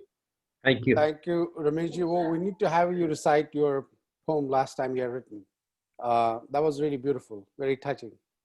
But maybe we'll do it at the end, actually. Okay, we'll do it at the end. Thank you. So with that, I think, again, I see side conversations. I see Mr. Dar saying miracles of Gushtaba and all the miracles of Wazwan are being spoken on the side. Also, Mr. Ashokji says central point raised by Dr. Sazwal was pointing to misgovernance in Jammu and Kashmir since 1948. I did not see Mr. Shah address that. So I'll have Dr. Sazwal and Mr. Shah respond to that. But before we do, I'd like to have Mr. Professor Mujju Saab speak few words about his thoughts about the disorder and democracy that prevails, the disorder that prevails today, especially in the Kashmir region, and the way forward. So Mujju Thank you Saab. very much. I'm sorry I joined very late because of some internet problems. No, it's okay. See, the question is, the issue is way forward. And unfortunately, we are dealing with such issues which are extraneous for all practical purposes. Because issue forward means we have to find out the basic problem. The basic problem is Kashmir. We ignore that. We don't talk about that. If you resolve the basic problem of Kashmir issue, without parties are there now because Pakistan was there, now China has come there, you resolve the issue. Then there are external, internal problems. External problems with Pakistan. The aggression of Pakistan, POK, and all those things. You have to discuss with that. And discuss that issue with Pakistan and come to some solution. Unless that happens, you can't have peace in Kashmir because Pakistan is provoking local youth for its own interests. Then there are internal issues. We can be resolved only by internal, the internal measures. So coming to say 4,370, Mr. Jutsi has given a grand list of the developments, all those things. Could not these things have been done without removing 370? After all, 1953 से हमने यहाँ तक अपनी भी तरक्की की यहाँ पर वो within 370 की ना हमने कितने इधर लॉस यहाँ हमने अपने लिया एसी आ गया एजी आ गया इलेक्शन कमीशन आ गया सुप्रीम कोर्ट आ गई और बाकी लेबर और Kashmir was the only person the only one education free right from the graduation level because the RET was not here. Education was free right from primary class to post-graduation, and then after PG, you are getting scholarship students, loans for education, for medicine, for engineering, all those things. So this is the only state in India where education was almost free for everything. So you can't say why something extraordinary has happened after 370. These could have been done without removing 370. And in fact, in some of my articles, I have put it there. Actually, what was the grievance? What was the problem was the Valmikis, the Gorkhas, the POK people, and those people of the state girls who marrying outside were deprived of rights. And I had put that there, you can amend Article 335A and grant them those rights. That was the only thing to do. Otherwise, the common man had nothing to do with 370. And most of the Indian laws were already applicable to GIVC. You listen to an interview, Mr. Karan Thapar, Mr. Faisal Mustafa, of the Vice Chancellor of the Islam University Hyderabad, he said already everything was applied already applicable to JNK state. We get nothing. And then if government says that militants that Article 370 is responsible for 370, then why didn't I repeat last time also? Why didn't militancy take place from 47 to 87? It is already there. And then why did Kashmiri Muslims join militancy in 1965 or 47 or 71? So it was mishandling of Kashmir situation over India right after 53 that these things happened. And the collapse came in 87. The elections were rigged and all those things. Why can't we accept? So anyway, those are the internal problems. And we could resolve those problems. So 370 has nothing to do with those things. And what Mr. Jutsi has given the figures, this is all right. This could happen otherwise also. And then Kashmir was one of the best prosperous states. Kashmir is the only state where there's nobody was your house. There's no house with a man in Kashmir who didn't have his own house, and nobody would sit up the roadsides as it happened in the UP and other places of India. The only place in Kashmir. You can be proud of that. And economy, Kashmir, JNK was very prosperous. ऐसी कोई बात नहीं थी, ऐसी नहीं बात नहीं थी. So to say that India 370 गए बाहर पे India ने अब no, it is psychological guilt feeling. Yeah, we had to compensate for the loss we had for Kashmir. We had to compensate. It's a guilt feeling, psychological guilt feeling. I'm the psychologist basically. So to compensate that, so आपने deprive कर दिया, अब उसको थोड़ा compensate करें, over compensate करेंगे, ताकि वो भूल जाएगा. Give a broader cut, so the shorter cut is forgot. That is a simple thing. And basic thing is, you resolve the Kashmir issue without the parties are concerned. You will have peace in Kashmir. Unless that, it will always do that. Then internally you take local people to government. Oh, you said strategic, Shah Sahab ne bhi keh diya. This is strategic silence. I have put it there. This strategic silence. You don't know when this volcano is going to blast. It's a burst. Don't take it on the face value afterwards there. I have been to Kashmir. I go to Kashmir regularly. Presently, I'm running 2 schools in Kashmir. to girls' schools, high school are running in Kashmir. I go, I meet people there. I know what is there. I meet people there. It's silence after fear, out of strategy. As Shah Sahib was able, something will happen. We don't want to get people to get killed. Let us resolve the basic issue. Let us resolve the problem. All these things automatically get solved. But we're not attending that. And the solution lies in the problem itself, not outside the problem. We try to have other things, catch tentacles, but we leave the main train aside. So that's the main problem we have got. And then having all these political discussions and debates and terminologies and all those things is that it has no value as such. Go to the basic psyche of a person. Talk to the person concerned who are there. Talk to the basic persons who are involved in this. And then probably you will find a solution. Why don't you talk to common people there? We talk to common people of the Indian state.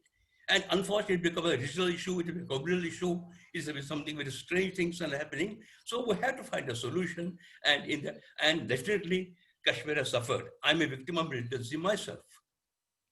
But even then I say, peace must prevail in Kashmir. Kashmiri Muslims and Hindus have to come together, and then civil society has to come forward and make some efforts for peace in the valley. It's both the Hindus and the Muslims and Sikhs, they have to come jointly. And civil society has to play an important role besides the political powers which are there. And politically exploiting is a different thing altogether. I don't want to go to those issues now again. But the question, civil society has to come forward, it has to work, and government has to provide a chance for it to work together. And then basic issues, as I repeat, is Kashmir issue has been resolved with all the parties involved in an amicable manner, whosoever is involved. And we know that Pakistan is responsible for the Kashmir issue. After accession to India, I'm saying there's 47, and then conditions under which Kashmir acceded India have also to be taken into consideration, because Kashmir did not accede under normal circumstances on 15th of August. It acceded on 26th of October after Pakistan attacked Kashmir under certain circumstances, conditions. So those can't be ignored, the agreement. So you have to understand that Central people also are there. And the 370, 371 and all those things are already there. And if you want people there, you have to address their grievances, address their, problems, and that resolve the issue amicably. That's my suggestion towards the whole issue. Thank you very much. Thank you, Professor Mujizab. I think we got 2 speakers in favor of 370 being revoked and 2 speakers in suggesting that was a mistake. And with that, I mean, we have a lot of questions going on the side. I see Asif Saab, Dar Saab, and Attar Ilahi and Irfan discussing on the side. I'd like to give them a chance to speak up their mind, but before I do so, and I think there are questions for Dr. Sazwal and Mr. Shah as well. But before that, I'd like to introduce Naren. He is our General Secretary. Naren, are you online or are you still not connected? Okay. Yeah, actually, that's where I am connected, but I'm having some issues with okay, my video. I'll let you resolve them. In the meantime, I like Justice Kaju to kind of, because we had some varying opinions. I like Justice Kaju's view on what he thinks so far on the debate between Shah Saab, Muju Saab, Dr. Sazwal, and Mr. Zucchi. See, I want to make one thing very clear. Today, 95% Kashmiris are totally alienated and bitterly hostile to India. Please get this very clear. There was talk of why boys are throwing stones and all that.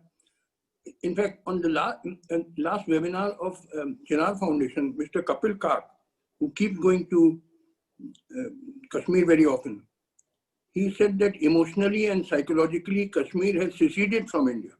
These were his words.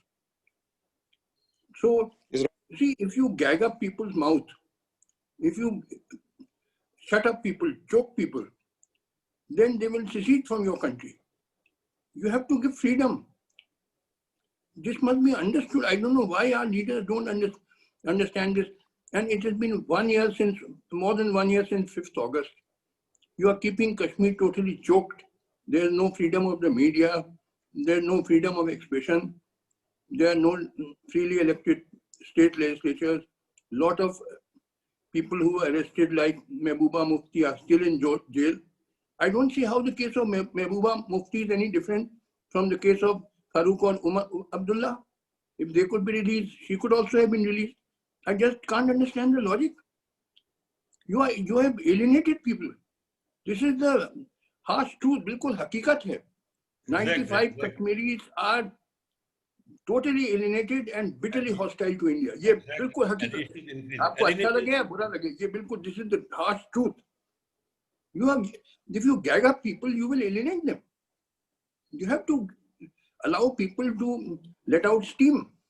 Grievances होते हैं, हर समाज में होते हैं, हर society में होते हैं. You have to allow people to let out steam, to ventilate grievances. You are not allowing that at the point of the gun. This cannot last long because you are driving people to militancy, and these things are going to get worse. Thank you. Alienation increase in Kashmir. That's there. Thank you, Mujib Saab. Thank you, Kaju Saab. I think I would like to ask Mr. Pulani and Asif Abdullah to, have a word. Irfan, are you there? Because I see you are pretty active on the discussion. If you cannot hear, Asif, are you there? Okay. I see they're pretty active. Vijay Darsab, are you there? So please, if you have to ask questions, just raise your hand on the chat, on the Zoom, and I can invite you. I see, I think Mr. Oh, I can't see the name here. Let me see. Oh, Darsab. Yeah, I see you raise your hand. Please go ahead. You are muted maybe. Please introduce him properly. He's the son of Mr. D.P. Dar. And No, I'm not. Sorry, I'm not. I'm actually son of a professor, Professor Tulokinath Dar. There's a different Vijay Dar. Yes, this is a different. Yeah, there are a lot of Vijay Dars in the world. Okay, sorry. It's a pretty common Kashmiri Pandit name. Yeah. So no, what I was kind of talking about on the side is the fact that there's an elephant in the room, which is Pakistan, and that is kind of really creating the narrative on the ground and using religion for doing that, and that has been happening since early 90s and of course late 80s also, and this is part of the global situation as it emerged from Afghanistan and all. And the thing is that going forward, we have to take that to elephant in the room. We have to address that elephant in the room. That is the way forward. And we have actually lived before 80s. We have lived together, though there were like always these tensions on the ground as I was growing up. But the reality is that things changed a lot after 1987 or so, and it was not a coincidence because that was actually the time when Afghanistan dynamics changed. So that's what I've been trying to say, that we are not, there is one side which is talking about Pakistan, and the other side of the debate is not even ready to talk about it, say a word Pakistan as if it's a dirty word. It is a dirty word, but it has to be talked about. We have to address that elephant. Anybody who talks against Pakistan gets killed in Kashmir. And again, the other thing is that Kashmiris are not the only people on the ground. People from Jammu and Ladakh and Kashmiri Pandits, they are also people on the ground. Their view has to be taken into consideration also. Absolutely. Absolutely, Darsab. Very good points, which should be all inclusive. I see there's a hand raised. Sorry, I don't have the name of the gentleman. Could you introduce yourself? Yeah, my name is Surinder Kaul. Am I audible? Yes, you are. Yeah, first of all, I would like to commend you people for creating these platforms for dialogue. That is very, very important. And, you know, I'm an indigenous Kashmiri. I spent 25 years of my life in Kashmir. And I wanted to speak as an indigenous Kashmiri, leaving aside Hindu, Muslim, Christian, and Sikh for a moment. You know, my take is, you know, we have to separate. Definitely the common Muslims, they are very spiritual, peace-loving. But unfortunately, the trajectory of last 70 years has been very sad. And I think the architect of those wrong narratives has been coming from political elites. Now, double standards, misgovernance, exploitation of the people, and then obviously the proxy war unleashed by Pakistan has destroyed the fabric of Kashmiris. There is no doubt that there has been hegemony of Kashmir at the cost of Jammu, at the cost of Ladakh. Let's be very candid on this, very honest on this. And this whole state has become a sort of a huge problem for anybody to govern, with so much of disharmony between different geographical regions of the state. It had really become very, very difficult. And then, you know, my assessment is, leaving aside 370, leaving aside terrorism, you know, Sheikh Saab was a very powerful leader, though there were issues during his time as well. But after his sad demise, there has been a political vacuum in the state. And Jamaat-e-Islami was always there. They were trying to do their jobs to divide people. But because of that political vacuum, these opportunists, these radicalized elements got an upper hand. And then in clear partnership with Pakistan and their proxies, they created the mayhem. Now it is, you know, governance is that justice for all and equality for all. I know it's very glad that Justice Karchu is on the line, and he is one of the spearheading this movement. That's really very welcome.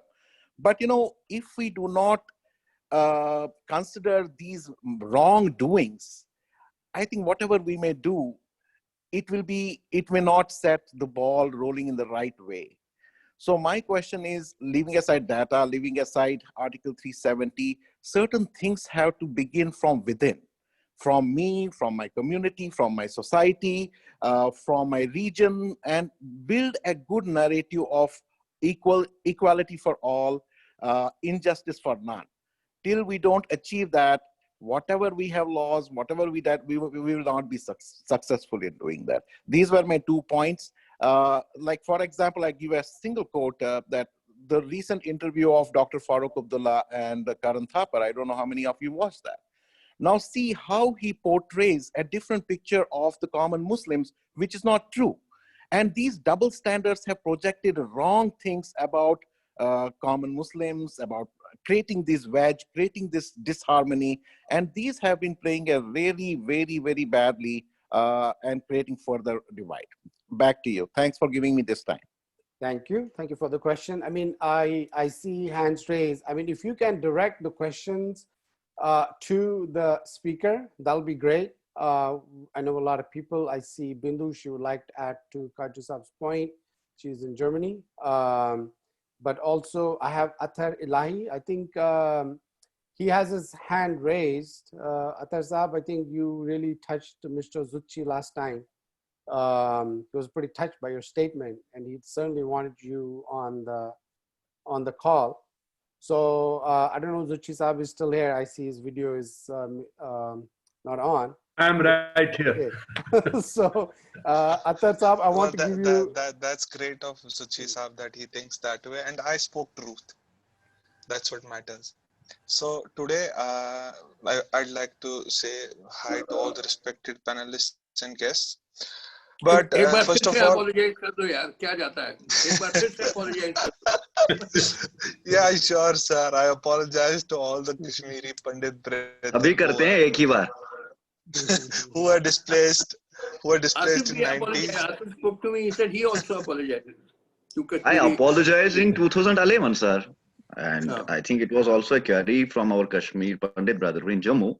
I say, yeah, okay, fine. If you'll be happy and if you'll forget everything, but I don't think they had forgotten anything yet. I apologize, I think publicly, not on a webinar. All right. I think Atta, you have a question. Go ahead. Okay. So since I heard Sajawal Saab talking, then Zuchi Saab talking, Shah Saab talking. Well, Sajawal Saab said during the time of abrogation of Article 370 last year, he was in Kashmir, in Radisson, everything was working. Let me assure you, Sajawal Saab, I was in Kashmir. I don't live in Kashmir. I had an international flight scheduled 2 weeks later, and when I left, I had no communication, no money. My father had he was not having even a single penny because ATMs were closed as well.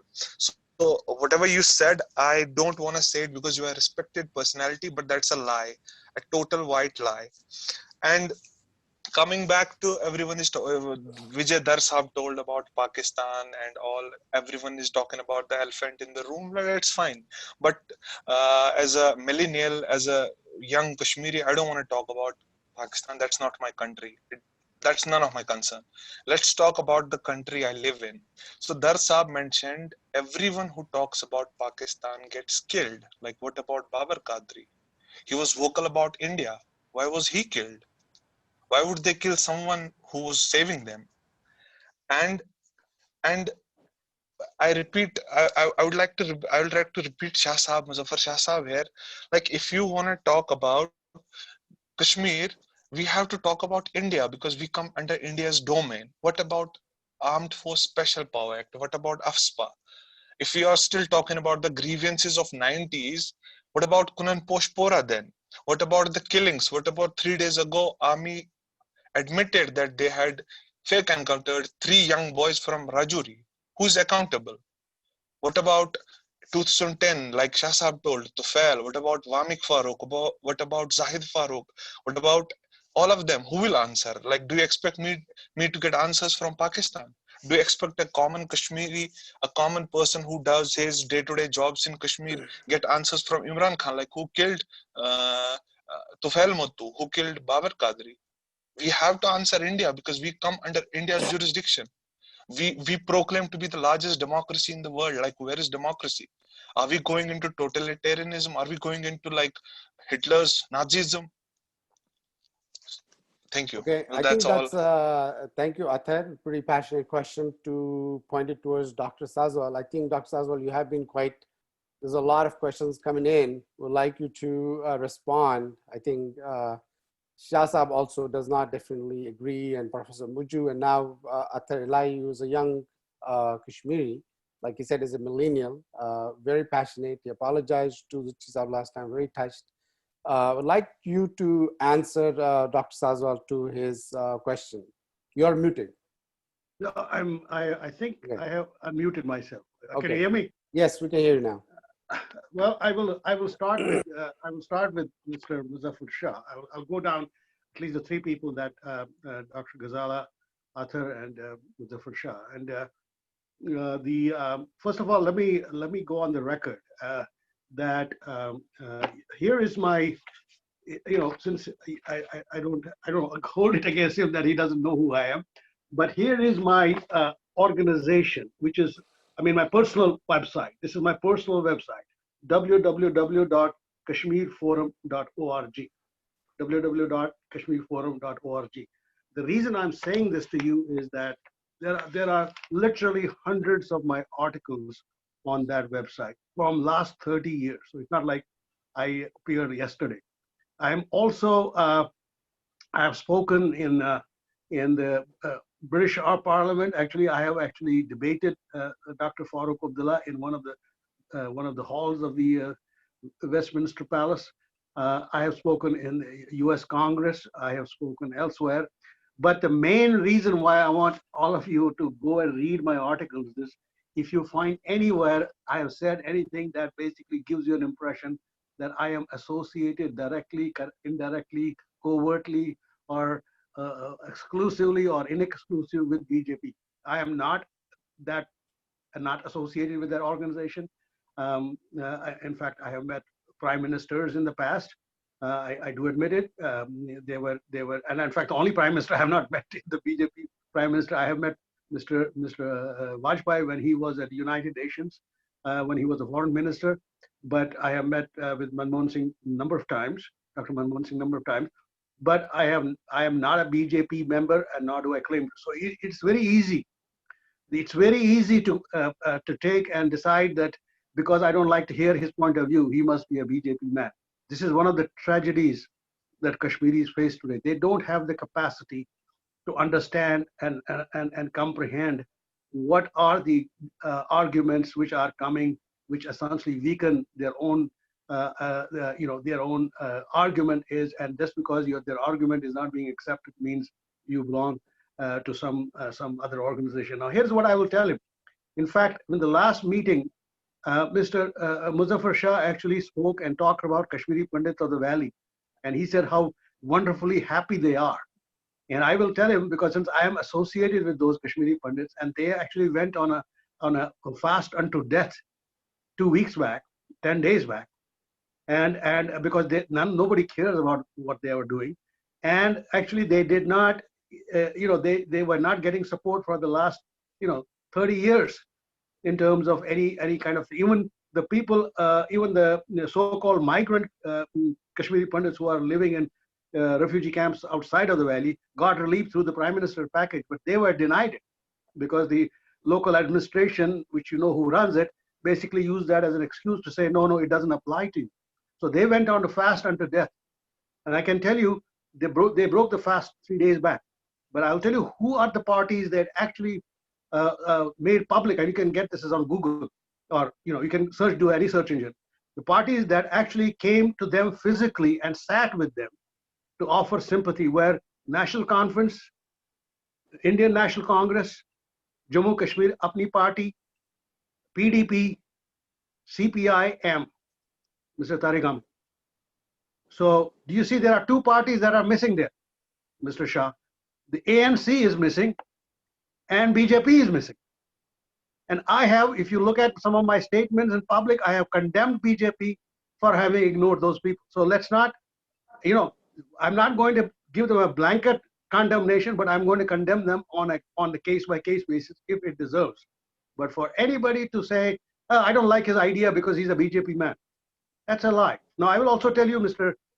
Shah, Muzaffar Shahji, I actually supported your father's prime ministership. Chief ministership. I really did, because I really thought that was actually a break. As much as it was still the family affair, but it was still a break from the tyranny of the past. And I was the first person. And in fact, if you go to my website, you will see the communication with New York Times at that time I had, because as we know, Mufti Muhammad Saeed was the key person who actually arranged the looting and burning and destruction of Kashmiri Pandit temples and houses in Anantnag in February of 1986.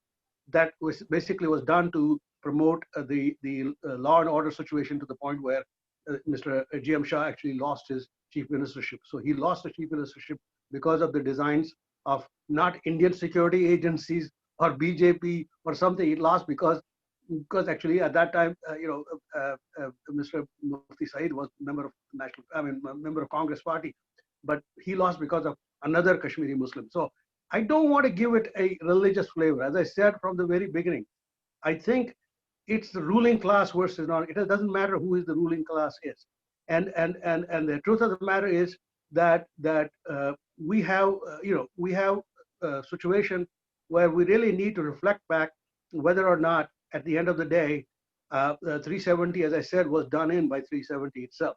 There are purists like Mr. Mujju and all that who like to think it's a promise, but the promise was based on a certain sense of civility, a certain sense of commitment. Somebody talks to me about how the elections of 1986 were rigged. How about the elections to the selection of the Constituent Assembly? Was that open? How about the first election of the state? Was that open? These were all rigged elections. And we are here today. So I think complicit in this whole process, of course, is the Indian government of that time. And if they had been more diligent, if they had asked for more accountability, perhaps Article 370 would have done well for the state. Perhaps we would have all benefited. It could have been done, but it didn't happen that way. Now, I will also mention another thing. Both Arthur and Ghazala brought this up. I think people just in the rush, they don't hear it properly. But I was in the valley, as I said, in the last week of November and first week of December 2019, and I was there at the same time when Yashwant Singh Sinha, Kapil Kak, and Vajat Habibullah were there, and I actually talked to them, and and I'm sure just can check with them because I have photographs too, by the way, with them. But just after you can check with Kapil Kaur or Mr. Shah, Yashwant Sinha, or Vajat Habibullah. I was there at the same time, so I was not there earlier. Somebody made it out, so I can't speak of any time other than the time when I was there. And like them, they also went out and checked, and then the government basically told them, no, you have to let people come. And people used to stream in the hotel continuously to meet them. Now, I didn't have that limitation because I'm a nobody, so I could go anywhere. But the fact of it was not closed. There were people who were lined up, literally lined up to see them inside the hotel, and it was an open discourse. Now, the observations they made, Mr. Kapil Kak wrote a report, and I differ from his report, but I respect his point of view. He has a point of view, and I think you guys who don't like what I'm saying, at least you should be able to respect my point of view, because I also had commitment. I have the same stake in the valley that you have. As I said, I'm looking after those 808 Pandit families that still are there. I want them to progress, and I want them to essentially grow. And I've been very supportive of the effort that they are doing. So the question that I was making about was the fact that this is important. But I will, it was very interesting that Dr. Ghazala brought up the issue of women's infertility and other issues, psychological issues that have happened, and those are real. I can say that for sure. I actually was there. I think maybe about 8 or 7 or 8 years went back. I by the way go there very frequently. When I was there 7 or 8 years back, I actually ran a group of women, journalists, lawyers, and the like, and we actually listed a chart of 10 top issues that women face in the valley, and it was very interesting. And it is on my website, as I said, kashmirforum.org. And she can write to me.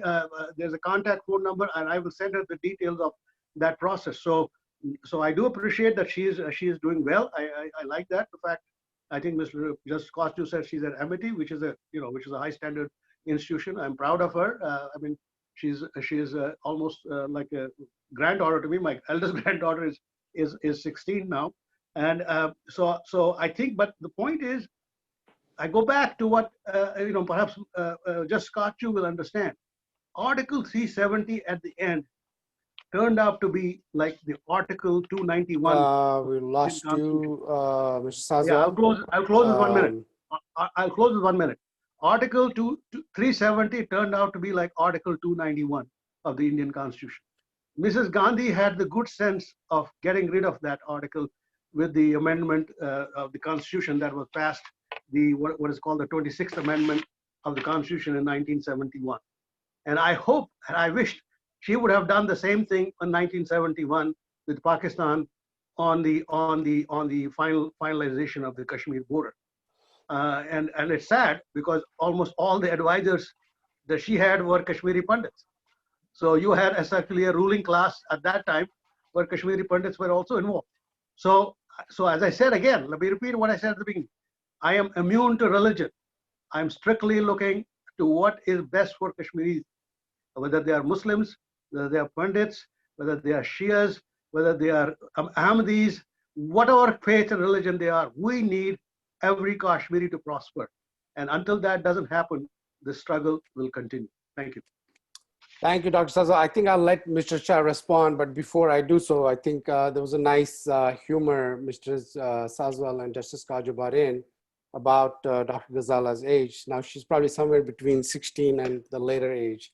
So thanks. No, I know she's a PhD. She has a PhD, so I do understand. But what I'm saying is, I love seeing young people. I was more reflecting my own age than hers. I was basically telling her. No, I'm 30. I'm 30. I want to cultivate a 30, dialogue. you look 16. You look 16. Thank you, sir. Okay. I see on the side. I'll. May I say one more thing?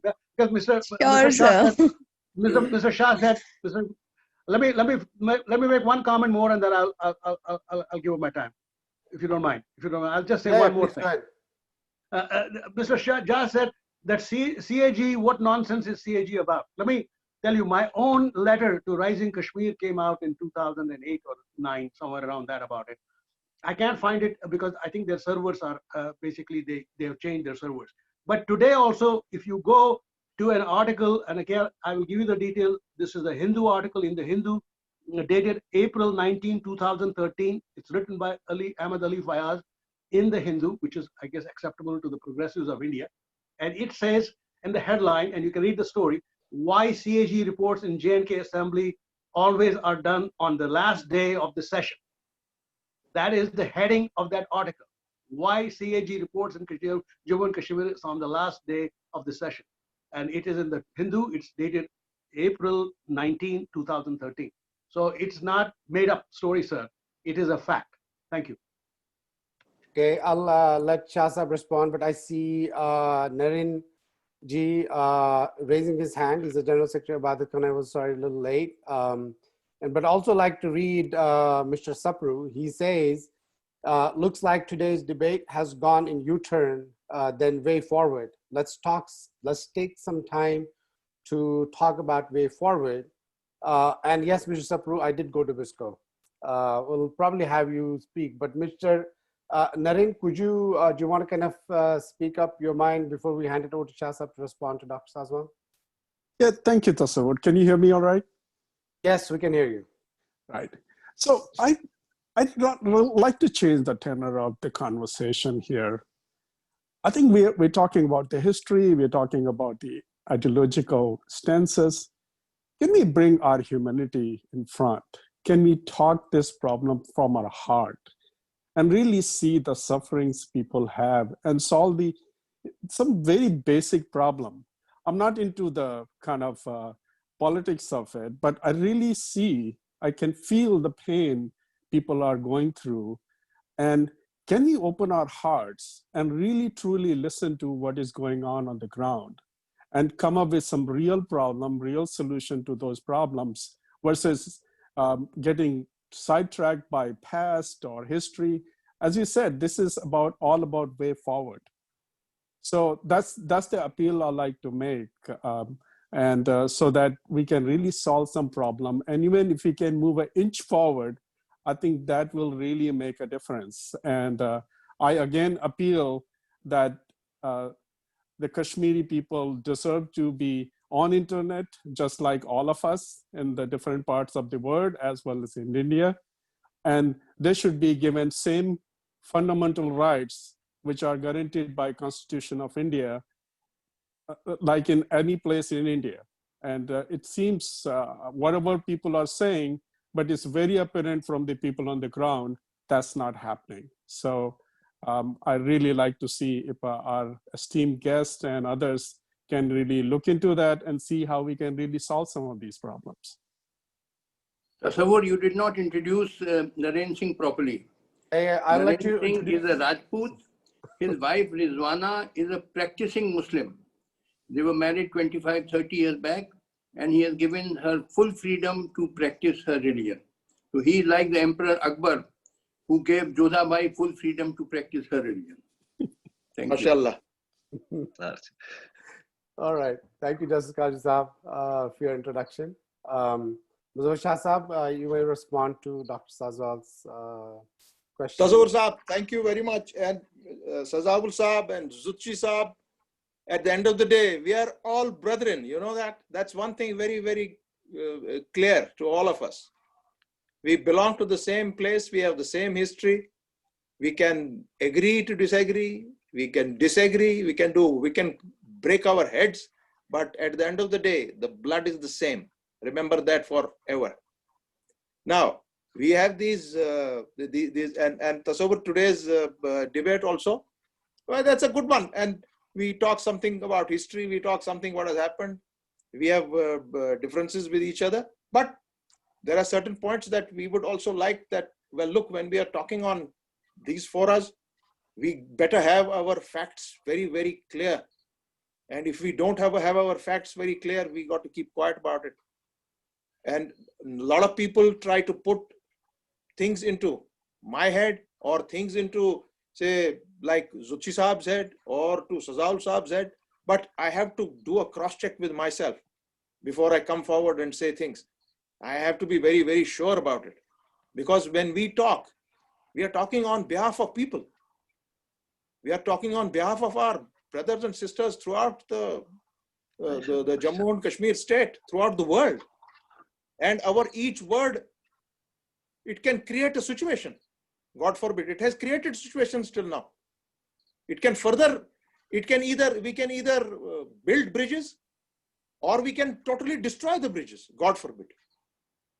That is why I would really emphasize that we really do our exercises very well, because we are representing people. Now, I will try to wrap it up very quickly because others are there. I don't want to only take my time. I have a question. Tasoor sir, before moving ahead, I have a question with Muzaffar Shah sir. Well, sir. Sir, I want to ask you one question. This is the second assault of the Jammu and Kashmir Constitution. One is 370, and before that we have one in 1960. Why there was no hue and cry at the time when the Sadr Riyasat, when the Prime Minister was removed from the Constitution of Jammu and Kashmir? Okay, I'll tell you. Because the entire leadership at that time was behind bars. No, then why you accepted? Correct? We are all behind bars. We had never fought in the Supreme Court. We had never fought in Anipa. We had never even raised it in the Parliament. I was just checking the data since last 5 days. We had never ever raised it. Asif Saab, I'll give you the answer. Let me finish. I'll note it down here. This is a very important point that you have raised, and you will get my answer. Why was Delhi Agreement signed after that? I will tell you, sir. I will give. If you want to go into a full-fledged debate on no, I don't want to go into the full-fledged since everybody is going in the past. We have started an initiative, Ibaadatkhana and Charu. We are looking the way forward. I'm not going into the past even. I'm not going even into 1990s, 1987. I don't talk about that because if you keep discussing the past, you will never ever reach to any conclusion. So the basic thing why we are discussing move forward, because we can't go backwards again and again. Then we have to go to 1947, 1931. Then it will take us a long. Asif Saab, you have asked a question. Since today, I am not the supporter of the abrogation of 370. I am not at all. But the question here is, if we are talking about 370 now, अगर हमने वहां पहले उस पे बात करी होती तो शायद आज ये नौबत नहीं होती. I am against snatching of any right from any human being. भाई बहुत शुक्रिया to bring it up. But you have said, why was no noise made when the nomenclature was changed? Correct? Not noise only. We had not fought even. We had not went to Supreme Court, not to any court. Hold on, sir. Hold on. That was in 60s. You talked about the past. You're saying we are not going to talk about the past, but you're talking about the past. No. It is not about 60s or 90s. It is about the constitutional assault. I treat it as assault. Okay, that is another debate why I treat it as assault, why I don't treat it as assault. But when that thing happened, why the whole Jammu and Kashmir leadership or the people accepted that as I was not even born then.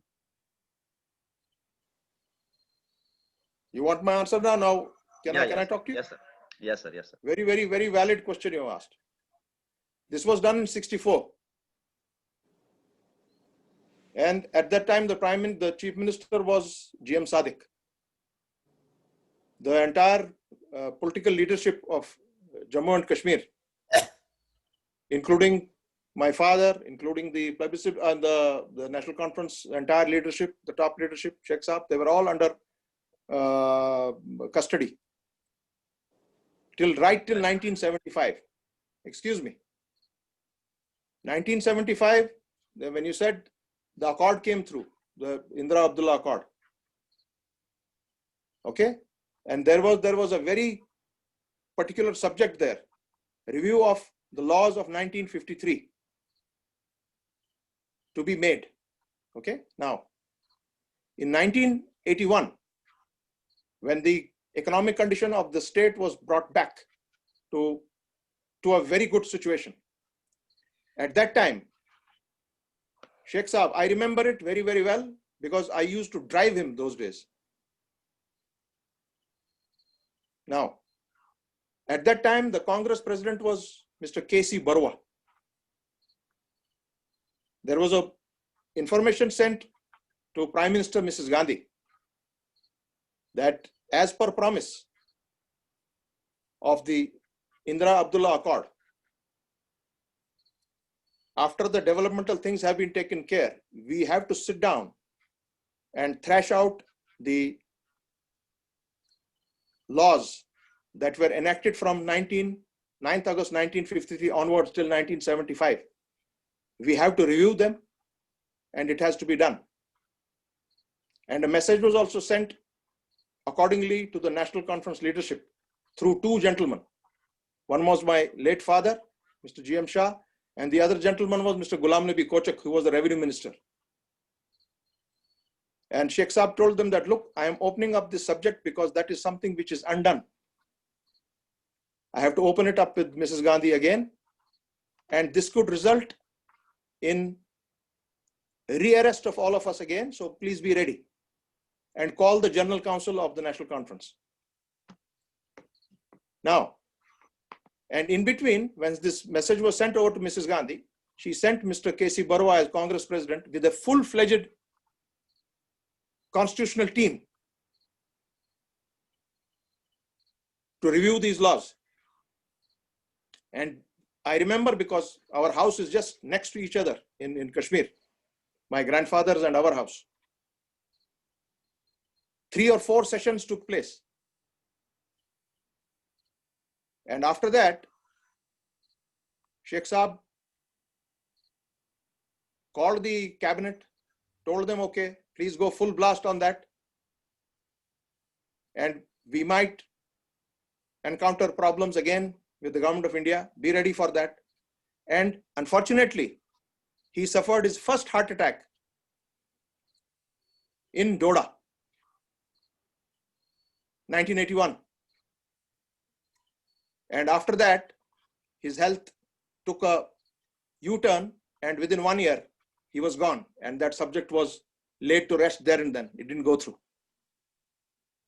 I am talking like that to you because I am witness to it. Personally, I am witness to it. That's why I remembered it. As far as why we accepted change of names, I told you that was done when the entire National Conference leadership was put behind bars. And finally, it was released in 1975. And that was the first time when again this subject was taken up and it remained unresolved because of Sheikh Saab's death. That's it. That's what I can tell you. Now, before taking much time, I would like to tell Mr. Sazaul, sir, thank you very much for a very lovely debate with you. Please don't take my words ill. I don't mean ill towards anyone. And I just wanted to say something because I am here on ground. And you just talked about the fast of our Pandit brethren there. And you mentioned 3 organizations: National Conference, Indian National Congress, CPM, and Apni Party. Well, the first 3 are a part of the Gupkar Declaration, of which I am also a signatory. So please consider ANC has already visited them once these 3 parties have visited. There is no ambiguity in that. And as far as Apni Party is concerned, well, the less talk about them, the better. That's one part. Second part was, unfortunately, we raised the subject of those were very, very, very bad wounds. That was the burning of the Kashmiri Pandit mandirs in Anantnag. Unfortunately, again, at that time, I was here with my mother, who was the president of the National Conference, Khalida, at that time, the ruling party of Jammu and Kashmir. And the Director General was Mr. Khajuria, Manmohan Khajuria. And me, my mother, Manmohan Khajuria, we camped in Anantnag. And all the mandirs that were torched or were vandalized, 170 people were caught. And unfortunately, out of 170 people, almost 150 to 155 people were from the Congress at that time, headed by late Mufti Muhammad Said. And these, all the mandirs, they were repaired within 72 hours. You are very correct in saying this. The looting that took place at that time, yes, it was for a very different purpose. So not to go into that thing, sir. Now, and when Yashwantji came here, well, he was here in our home along with Mr. Kapil Kak. And the report that Mr. Kapil Kak has made, every single word of that is absolutely factual. The trouble that he had here as a former finance minister of India and as one of the basic members of the BJP and a very respected member, and the treatment that he was meted out by the state authorities, it was highly and it is highly condemnable what happened at that time. How our state can treat people of such eminence, it is nothing but shame, shame, and shame.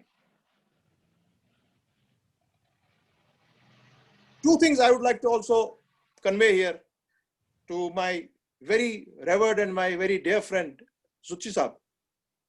Sir, you talked about our elections to our panchayats and all these members.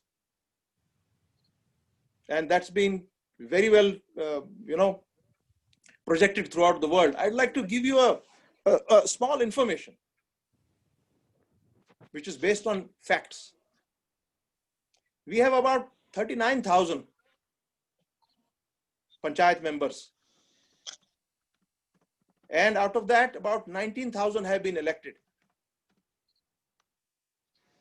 And you know, sir, most of them have been elected by not more than 10 votes, 15 votes, 7 votes, even no votes. And you will see our hotels here. The state paying taxpayers' money to keep them, to feed them, to guard them. And most of them are living in the hotels in Srinagar. They don't go to their places from where they are elected. This is the tragedy here. Please come and see that. Yes, elections have taken place, but those are, as far as Kashmir Valley is concerned, those are sham. Those are not elections, sir. You come and see these hotels here. Who is paying for that? It's the state. It's from my budget. This is a problem. This has to be corrected. So, and then one important question, and these figures that have been given to you, sir, on some of these points. 35,000 jobs being created here. Sir, not 35,000. The governor of that time, who vandalized the state constitution, Satyapal Malik, he is on record to say that I am providing 55,000 jobs here after abrogation of 370. Forget 55,000 jobs. They have not even created 55 jobs. You cut the 3 zeros from there. Sir, please correct your figure. The figure has been given wrong to you. The promise is 50,000 jobs. Not even 50 have been provided. That is the problem here, sir.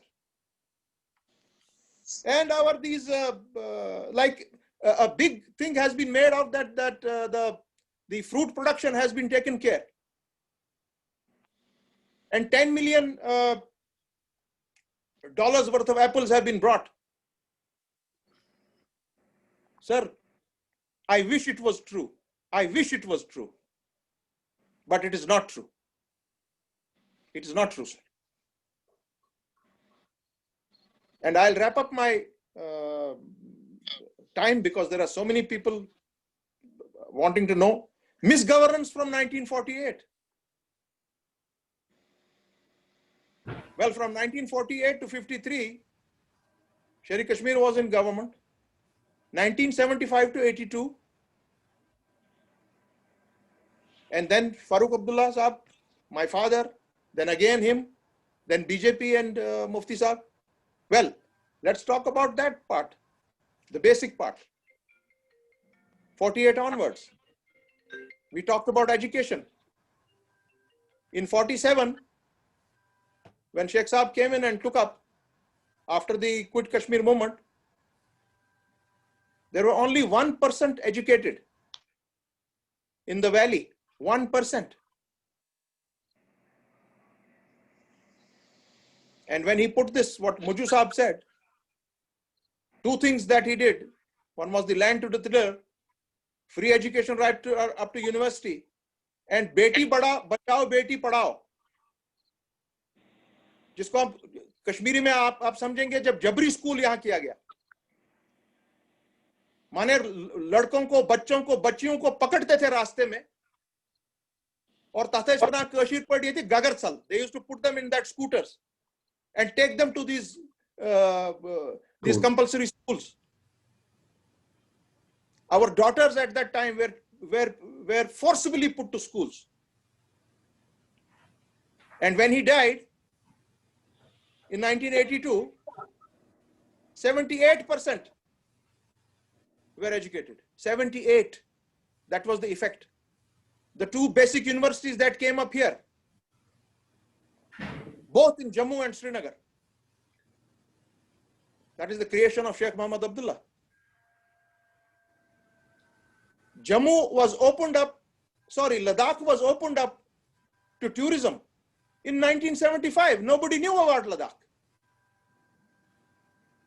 You were not allowed to go there. It was banned.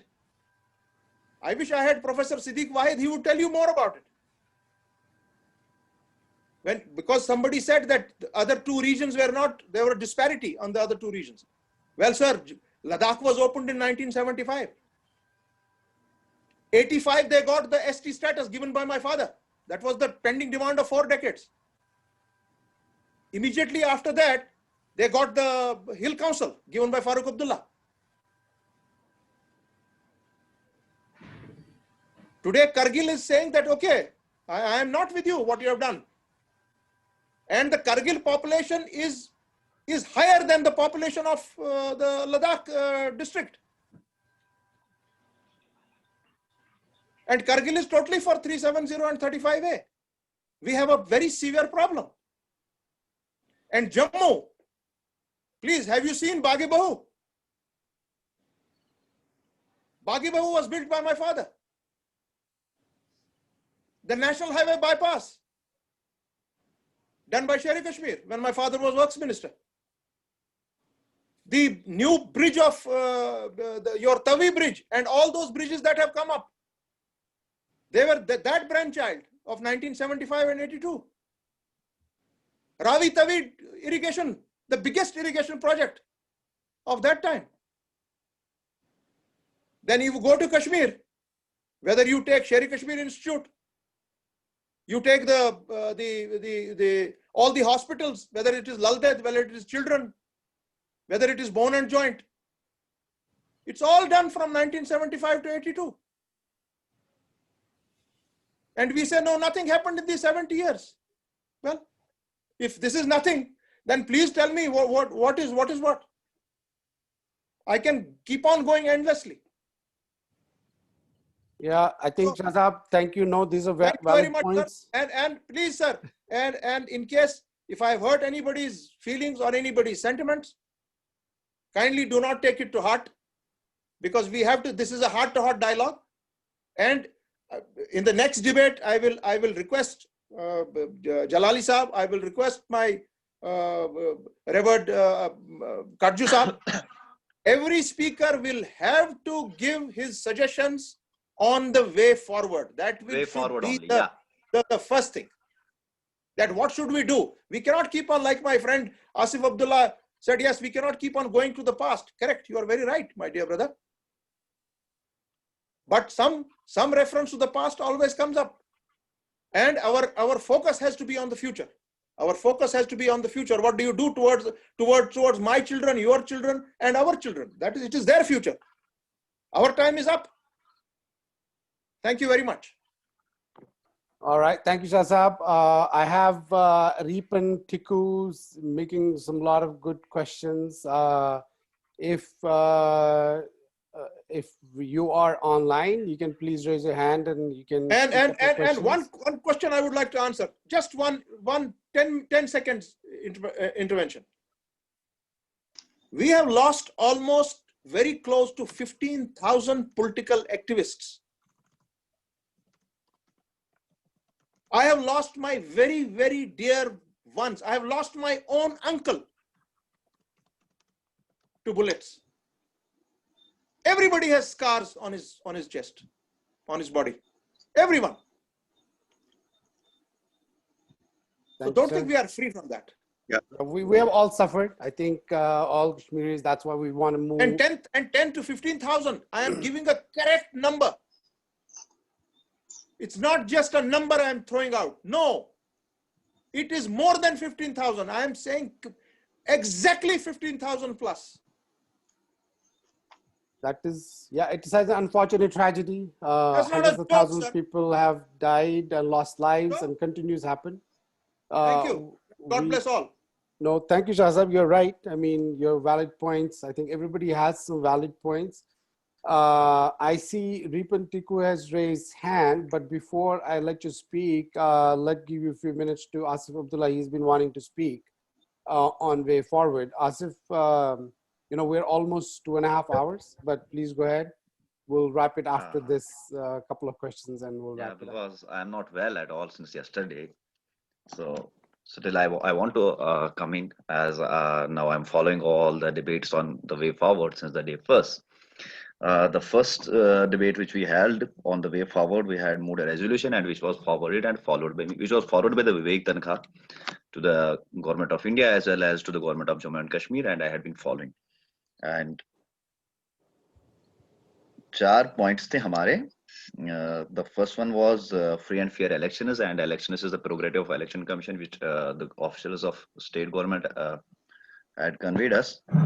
Then the second was all the political prisoners and journalists presently under detention, and they're saying almost 60% political prisoners are released, and by the end of this month, 80% will be released. There will be few who have some cases of money laundering and all that courts will call, but rest who are under detention, preventive detention, or under PSA, 80% of those will be released. Then we have one thing that was a rehabilitation of Kashmiri Pandits, which I feel the biggest tragedy which Kashmir had, and that is because of those tragedies which we were discussing since last few months now. So because of that and the rehabilitation of Kashmiri Pandits, government is coming up with a rehabilitation policy, which I was told, but unfortunately I had no meeting with that relief commissioner. I was told by the Chief Secretary of State. And compensation, I think there had already some act for the compensation. And one thing, there was a personal request to me from the family of Pandit Sarvanand Kaur Premi for the reopening of their case, who used to be my close friend of my grandfather. So that is done. So इतने सारी चीजें हम सुन रहे हैं तस्वुर sir, जब से हमने ये शुरू किया कश्मीर पे काम करना, अभी रिसेंटली चिनार फाउंडेशन और इबादत खाना से मिलके, और अगर हम 1947 से लेकर 1987 तक एक फेज रहा, एक ट्रेजेडीज रही, be it misgovernance, be it corruption, be it जो भी सारी चीजें हुई है, ठीक है, और दैट एब्रोगेशन और assault on the constitution, it had happened in the past, so happened in the 2009. So मैं 370 एब्रोगेशन जो अभी तो मैं मानता ही नहीं हूं कि एब्रोगेट हुआ, because 370 is still there in the constitution, although that is a single line over there. drastically amended, क्योंकि 370 जो अभी हम सब अभी किसी ने सवाल किया था कि अगर कश्मीर इकोनॉमिकली डेवलपमेंट एजुकेशन हर एक चीज में अच्छा है, then why we need special status, हमें क्यों चाहिए? हमने तो आज मांगा नहीं, दिया तो गवर्नमेंट ऑफ इंडिया ने ही ना. When we acceded to the government of India with certain conditions, so it was given by the government of India. It was not even asked by us. So ये कोई illegal नहीं था, ये कोई हमारे लिए अन्याय नहीं था, कुछ भी नहीं था. This is a moment started after. और छीनना क्यों? अतर ने एक सवाल किया था, I am not bothered about Pakistan, what Pakistan is doing here. I am not bothered about China, what he is doing here. We have acceded with the country. हमने अपने आप को हिंदुस्तानी माना, ठीक है ना? So the question remains with them whether they accept us Indian or not. और पिछले 20 सालों में जो एक प्रोपेगेशन कश्मीर के हुई भी, और कुछ सही चीजें भी थी, कुछ गलत भी थी, but what the real Kashmir is, the Kashmiriyat was not portrayed and is not portrayed, is not being portrayed even now in the other parts of the country. If I go to the South India or I go to the other interior parts of the North India, when I say I'm a Kashmiri, they say, oh, he might be a terrorist, which I am not. Fine. About 87 election rigging, then armed movement and all, whatever happened.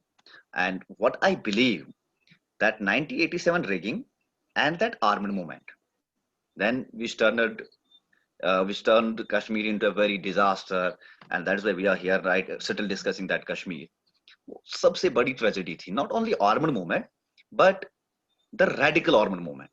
Armed movement कभी कभी international law भी कहता है कि जब आपके right snatch करे जाएंगे, when the rights of citizen will be seized, so the armed movement is the option, but on the basis of rights, not on the basis of a religion. उस movement को जब religion, and now Kashmir is a problem of Hindu और Muslim. अभी तो कश्मीर की जब भी हम बात करते हैं, it is about Hindus and Muslim, it is about Kashmir versus Kashmir, Kashmiri Pandits versus Kashmiri Muslims. We are fighting within us. हम एक दूसरे के साथ लड़ाई कर रहे हैं. और मैं बताता हूँ कि मेरी जो बर्थ प्लेस है, जहां से मेरे फोर फादर्स है, मेरे ग्रैंड फादर, जो पहले कश्मीरी पंडित की डेथ हुई है, he belongs to my village. Pandit Sarvanand Kaul Premi, जिसके बारे में बहुत कम बात करते हैं, and I fought their case since 10 years. उनकी लैंड एनकरेज हुई थी, उनके यहाँ चोरी हुई थी, उनका एफआईआर क्लोज हो गया था, बहुत सारी चीजें हुई थी, व्हाटएवर हैपन. सो वो मेरा एक पर्सनल, मतलब मुझे ये लगता था कि मेरा फर्ज है, because whenever you will come, if you will go to that village and you will talk about Sarvanand Kaul Premi, majority 99.9% people will say good. And after his death, जब उसकी डेथ हुई, जब उसके घर चले गए, उसके रूम में क्या पाया गया था? कुरान शरीफ. He had translated Quran Sharif into a Kashmiri language. तो जब उसके बारे में हम बात, ये बहुत सारी चीजें हुई. And although then if I will talk about my family, my cousin was killed by the same militants. So if I keep talking about these things, ये मेरे साथ हुआ, उसके साथ, ये पूरे कश्मीर के साथ हुआ. My grandfather was jailed by, and my maternal grandfather was jailed with in jail with Sheikh Saab. Shah Saab might be knowing Haslal Malik from Hakura, Dr. Khurshid Malik's father. Yes, sir, I know. And Dr. Khurshid Malik is my uncle. He was a class fellow of Dr. Farooq Saab. Yes, sir. So अगर हम इन सारी चीजों पे बात करेंगे, तो फिर तो हमने बहुत रोज ही हमने जख्मों की ही बात करनी है, तो दवा कहाँ से आएगी? So what we intend by all these webinars, all these conferences is the way forward. So उसमें सबसे बड़ी हमारी जो priority थी कि that was the rehabilitation of a Kashmiri Pandits and वापस कश्मीर उनको लाना, so that a communal harmony, because conflict, जो Kashmir conflict is the most confused conflict. It is not only the international conflict between India and Pakistan. It is now internal, and it is international dispute, and it is going worse. ये दिन ब दिन खत्म नहीं हो रहा है. हमारे within communities, Muslims versus Muslims, Hanafis, Jamatis, Ahledis, then we have Kashmir versus Jammu, Kashmir versus Ladakh, Kashmir versus Kashmiri Pandits, Dogras and all. When are we going to be united? हम कब बात करेंगे कि भैया इस कश्मीर अगर मसला, अभी तो हम कह रहे हैं कि 370 खत्म होने के बाद तो हमें पता चला कि भाई मसला खत्म हो गया, what the scale. And it is not about Modi, it is about the Indian government. It is about since 1947, be it Nehru, be it Indira, be it Rajiv, be it whosoever. दिया किसी ने नहीं है, खाली लिया है. Even a single abrogation, एक भी exception में एक भी law को extend करना against the wishes or the wills of the people, whosoever it was, he was. तो अब हम जो अभी 1987 के बाद की जो मूवमेंट हुई, मे बी उसमें कश्मीरी पंडित नहीं रहे, but they fought with the Sheikh Sahab. जब शेख साहब लड़ रहे थे against the Maharaja, let's kind of cut it to the chase, and because we are running out of time, appreciate your passion. So the thing is कि we have to think and come up with a solution. How we have to work as a civil society, how we will play a role. Ultimately, Kashmir is a very complicated problem, and unless until there is not a political will to resolve it, it will not be resolved. Even if we will be keep probating day again and day, हर दिन हम रोएंगे, हर दिन हम लड़ेंगे, कुछ नहीं होना. Unless and we will not compel the political, like Afghan civil society ने क्या रोल निभाया वहां पे, कि they compel Afghan, US and Taliban to talk. So हमें अपना रोल वैसे ही निभाना है. So we must not going back again and again. Let us move forward and find out the way forward. Thank you. That's a very good point. I think as I draw analogies to Kashmir with compared to Afghanistan, where Taliban are talking to the moderates, I believe that's what his point is. I mean, before we wrap it up, we like Ramesh to recite his nice, beautiful poem, or if somebody wants to speak, please do. But I saw Ripan Tiku had his hand raised. You want to speak now? You had a question, Ripanji? I see you're muted. Are you still there? Ripan Tiku, okay. All right, seems like you have some technical problems. Rameshji, like to hear those words which you promised in the beginning before we try to wrap it up. Sure. Thank you so much.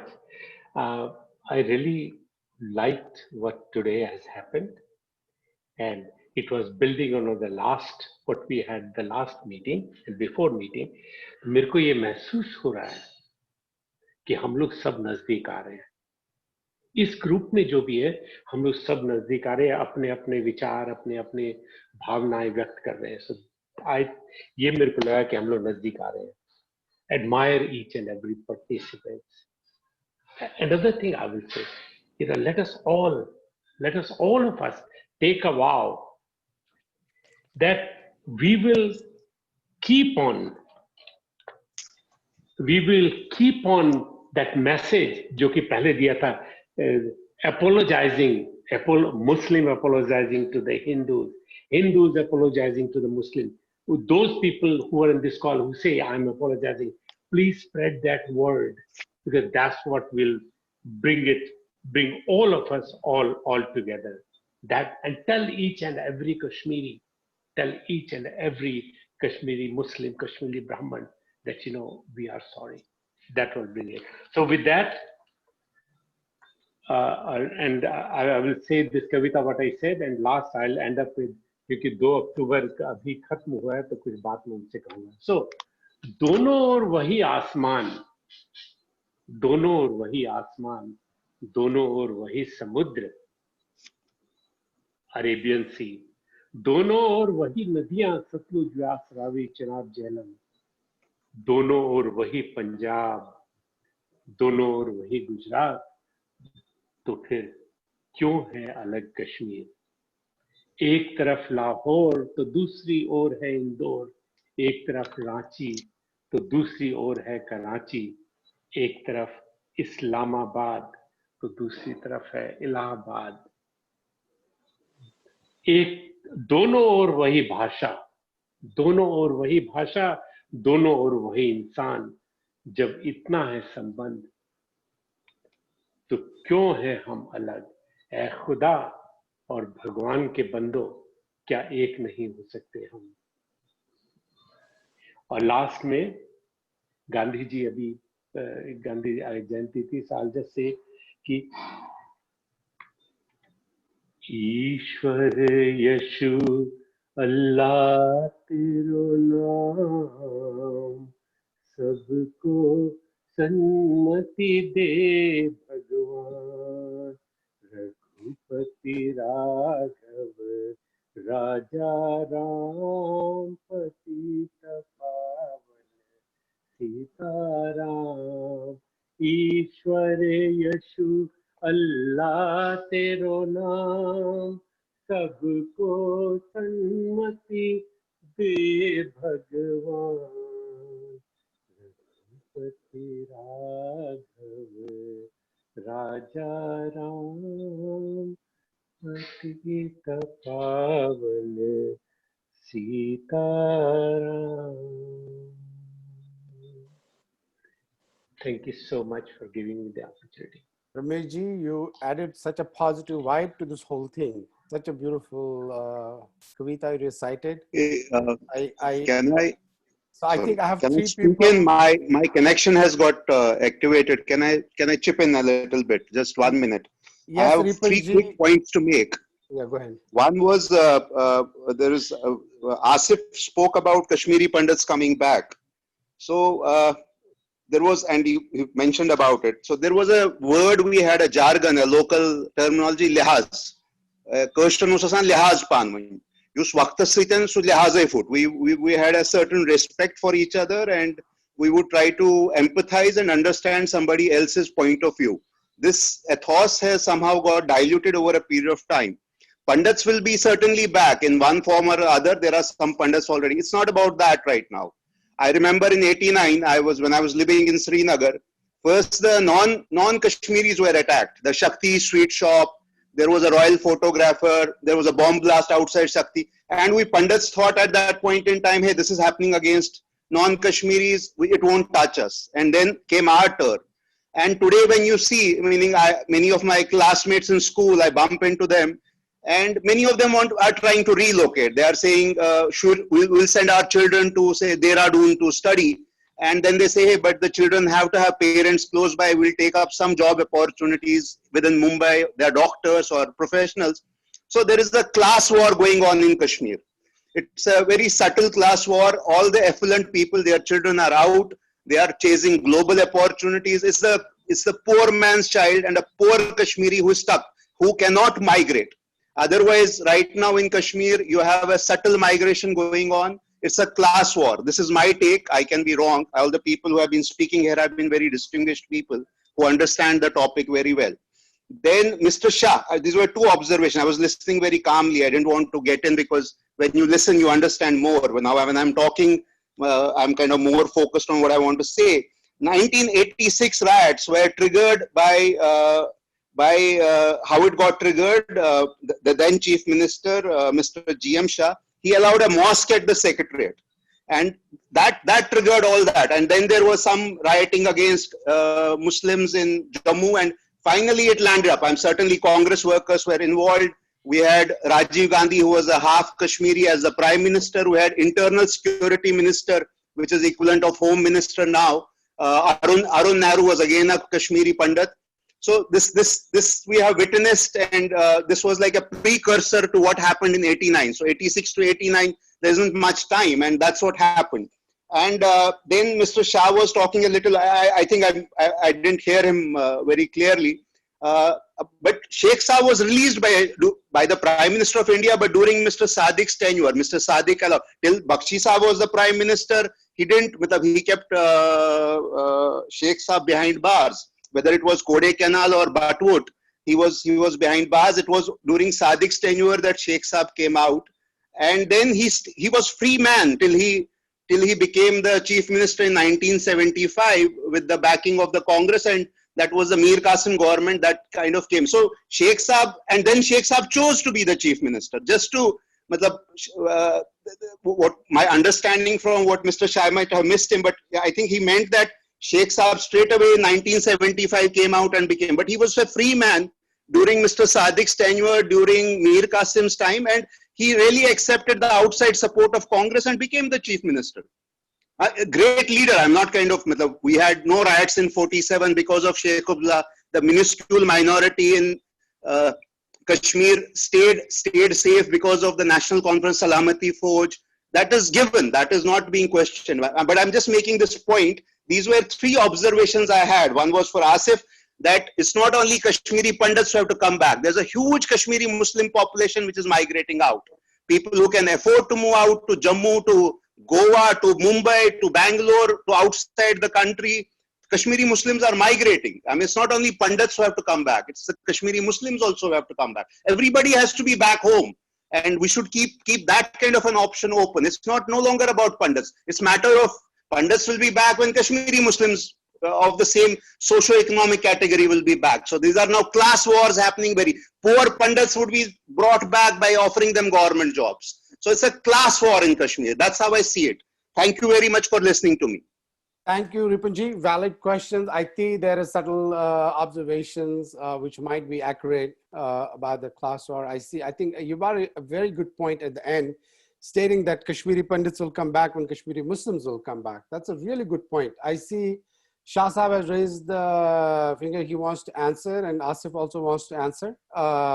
But before if you give me like 1 minute, I see Bindu, who's eagerly waiting in Germany, and Irfan, who's also been patient. At least I want to give Bindu like a couple of minutes, and then I'll let Shah Sahab and Asif respond to Tiku Sahab. Bindu, you are still there? If you are, please unmute. Okay, I see. Thank you. Can you hear me? So much. Yes, we can. Thank you so much. Yeah, thank you for providing this opportunity, and salutations to all the dignitaries. And it's been an insightful debate. I would like to conclude with 2 words. Article 370 was just a temporary temporary status given to Kashmir, and now it has been abrogated. Even though the constitutionality can be questioned, we need to now think about the way forward. Jammu, which is a Hindu majority region, Kashmir, which is a Muslim majority region, is now one. It is one union territory. And as we have asked for the resolution, and it has been accepted by the Union Home Minister Amit Shah and Prime Minister Modi, that the 4G has to be restored, the lockdown measures has to be eased, the PSA has to be repealed, the political class has to be released, and there has to be fair elections held. Already the Delimitation Commission has already been in progress, and there will be elections happening soon. I hope democracy will prevail and Kashmir will have its local leadership, and I wish Kashmir can be what it was before. And I wish we do not need any more UN intervention or international intervention. And I wish Kashmir can be very much a part of the union and can progress. Even in the before seminars, be it in the Chinar Foundation or the Ibaadatkhana, we've discussed how economy has already been stumbling due to the lockdown, and now we need the economy of Kashmir to progress. Only then Kashmir can progress. And as I have seen, I think the people, even though they are scarred, they are united. Kashmiris are united. So hopefully, united Kashmir Front will be a part of the Indian Union and will progress. I wish to see that, and hopefully it will come true soon. Thank you. Thank you, Bindu, for saying words, and thank you for your patience. I don't know how late it is in Germany. That's okay. That's completely okay. Yeah. I see Sanjay Sapru really liked your comment. I know Dr. Sazwal, he's been showing some pictures. I could not see clearly, but maybe we'll have him. You're muted. Yeah. Yeah, I was muted. No, I was trying to show, I was looking for the photograph that I took when I was in Srinagar. And this is the picture, if you know who these people are. That's Yashwant Sinha, Minister, Union Minister, former Union Minister Yashwant Sinha, and Mr. Air Marshal, Air Vice Marshal Keppel Kaur with me. That's me in the center. They're standing. So, okay, nice. I mean, when somebody calls you a liar, it has to be taken seriously. And I was, it's unfortunate that Athar had to use that word, but I think he's a young man and maybe he will get a lesson for his future that he should be very careful in how he calls out somebody else in that manner. So there's a lot of learning to be done by me as well as by him. I think the point, I think the last Binduji made was a good one. By saying that 2G was working doesn't mean I don't think there should be 4G in Kashmir. I'm not saying that there should not be 4G in Kashmir. I'm simply saying 2G also works. So if we want 4G, that's a good reason why we should It have it. doesn't work. It doesn't work. Ask me. I have not had any experience. These days, I literally make about 10 to 15 calls every day, not through WhatsApp, but through regular phone calls. And I know WhatsApp is also working. So I don't really know. I can't share your experience because I call all the time. Vijayji, Sanjay this side. I would say, yeah, if you have to exchange data, definitely 2G is a very slow data. It definitely does not allow you to use a lot of apps which are data intensive. Yeah, correct. And it's Sanjay, I mean, and that's right. I think there was a period after August 5th, there was a total communication blackout. We know that. I think nobody can deny that fact. However, that has been restored to a certain larger extent. Probably, I can't speak, I'm not in Kashmir. So I guess Ghazala ji and Asif Saab and, Attar ji and Shah Saab, they can talk about that, right? They are in ground zero, they live there. I think they made it clear. I mean, this is a fantastic debate. It's fascinating. We are all passionate. We're almost getting close to 3 hours again for the last time. I was hoping to keep it for 1 hour, but it's not possible. Kashmir is by itself. I remember I will just relate a quick story. I was going to, I think it was in Florence in Italy, and I took a shuttle from the airport to my hotel. In the shuttle, the Italians started really screaming. I thought there was a fight and that's going to erupt. I was like, I probably boarded a wrong shuttle. They're going to probably start killing each other or doing physical. There's going to be a physical fight. But by the time we reached the hotel, everybody suddenly burst into laughter. I was like, what happened? And somebody said like, oh, this is a typical way of Italians. That's how they talk. So I think it's very typical of Kashmiris as well. They can get pretty loud and they can get pretty passionate. But with that, I would say, I think Asif Saab and Shah Saab, they wanted to make a point. Shah Saab, I think, please go ahead before I hand it over to Irfan to then end it up. Shah Saab, please respond to Tiku Saab's questions. Mr. Tiku, nice to have you on the show, sir, and Binduji also. I think she's in Germany. We are again going very back, but this has to be made very clear that, when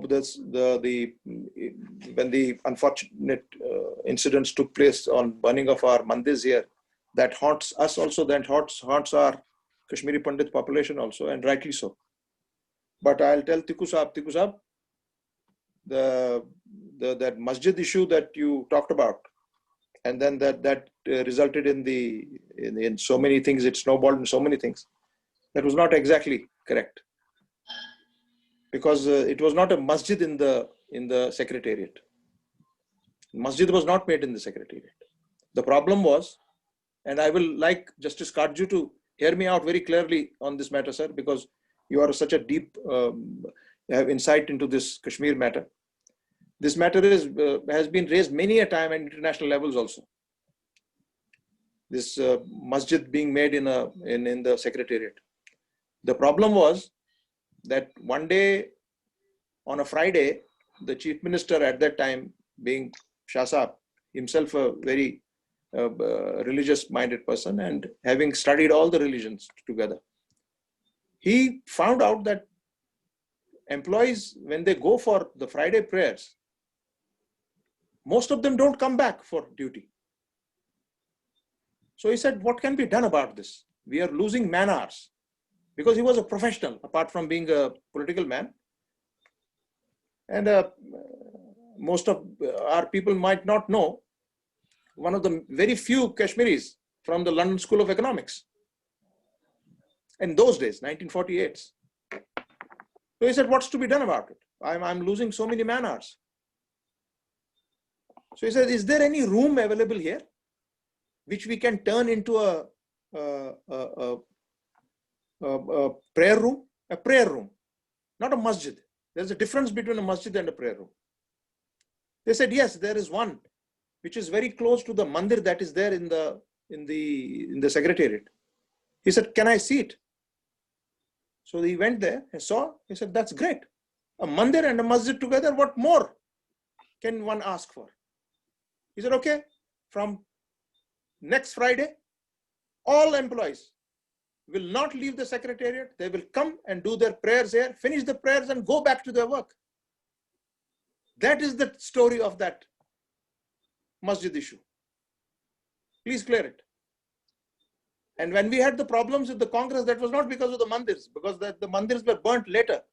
They were burnt after the chief minister refused to share power with the Congress. They had outside support. He said, once you bring another party into the secretariat, that means you will have two powers running the government. And my arrangement with Mrs. Gandhi is that you will support me from outside. Congress wanted two members, Janak Raj Gupta and the other MP, who were very close friends of Shah Sahab, to be his cabinet colleagues. He said, no, one film can only have one director. If you have two directors in one movie, you get into a disaster. And that is what happened in our coalition governments. They were a disaster. What problem we have today in Kashmir is because of coalition governments, they could not run well. And the other gentleman I suddenly remembered was Mangatram Sharmaji. Mr. Muju will know it very well because he knows what I'm talking about. So it is not because of Mandir Masjid. And then when they refused, after that, unfortunately, that the burning of mandirs took place in Kashmir, which finally led to what happened after that, and then 1989 happened. So I think Shah Sahab, this is the reality. And I'm secondly, glad. before I close, because I don't want to keep on going, because the people will get very disturbed that I'm answering every question, which I normally don't need to answer. But because this is something which not many people know the reality. I wanted to give this reality out. This was not a masjid or anything. It was a prayer room meant for a particular purpose. I think Shah Sahab, I'm glad. I think you get to clarify that. It's again, this is all on record. Yeah. The second matter, what I tell my very revered our friend from Germany. She talked very clearly on 370. Let me be very clear also from here, from ground zero. Nothing is acceptable till 370 is not restored. That is what the massive majority of Jammu, Kashmir and Ladakh want, and they will get it. Thank you very much. Thank you, Shah Sahab. I think, again, this is kind of commonly comes across. I've heard it many times that GM Shah, he constructed a masjid in Secretariat. I'm clarifying. And we got it as we're glad we're hearing from a horse's mouth. So nobody can clarify it more than you. And the fact is, the masjid is not settled inside the secretariat. I'll just tell Justice Karju, when the Bagi Bahu was made, Mr. Muju may bail me out. It was created from nothing, created from dirt. And there we had a mandir. And we had a masjid, both in the most dilapidated condition.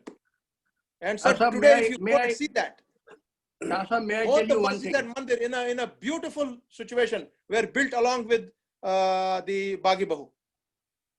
Shah Sahab, I would like to tell you one thing. That is our secular credentials. Shah Sahab, will you just hear me for 1 minute? Sure, you sir. have referred to the masjid in the secretariat. Now, I would like to tell you something you would like to hear. Very interesting. I was sent as Chief Justice of Madras High Court. This was before I became a judge of the Supreme Court. And when I went to, in Tamil Nadu, only 5% population is Muslim. Almost all of them are Hindus. Very less, yes. See, what happened, the Muslim lawyers came to me and said, Chief Justice, the Hindus have temples all around the High Court to go and pray. We don't have any place where we can go and pray. I said, don't worry. I am going to order a masjid to be made within the High Court, within the Madras High Court compound. There is no mandir within the Madras High Court compound because mandirs are all around the High Court. So masjid was built inside the compound of the Madras High Court. It still stands there. If you ever chance to visit Chennai, you will see in the High Court there's a masjid within the High Court compound. There's no mandir. Mandirs are all around. So because I'm a Kashmiri Pandit, I'm a really secular person. I thought these minorities, they should be given special protection. Their request is justified. So there's a masjid within the Madras High Court. Thank you. Great, sir. That's great. That's great news. Thank you. I think Dr. Sazwal Saab, Attar Saab, he wants your contact. I hope it's okay to share your contact with him. He wants to settle some issues offline. So with me? No. With With me? Attar wants to settle issues with Dr. Sure. Anytime. So, let me. Yeah. Please, anytime. More than welcome, sir. The best way to reach me, Tasweer, the best way to reach me is through my email address, which is sazawal@gmail.com.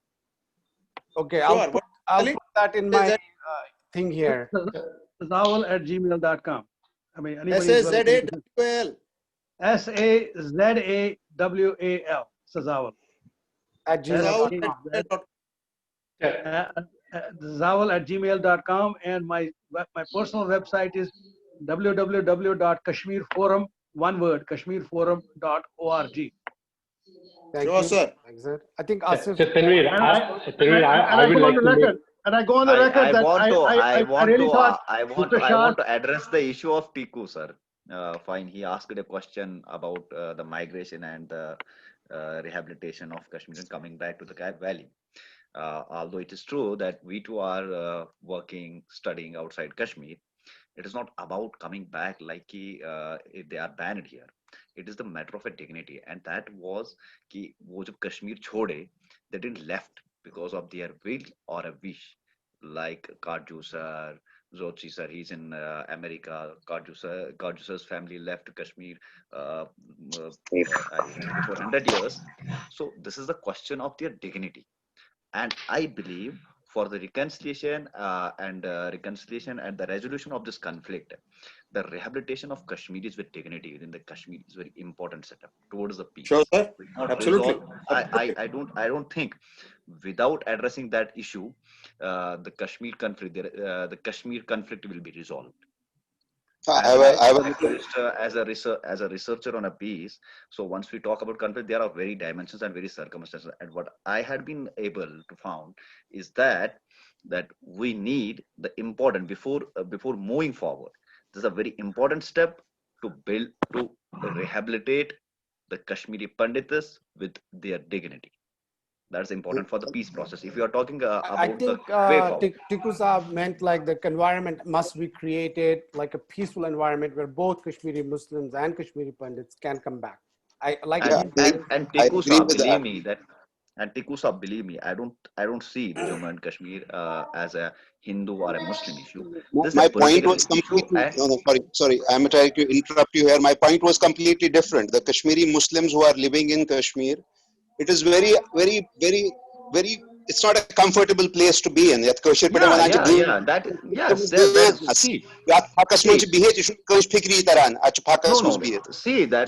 is for sure.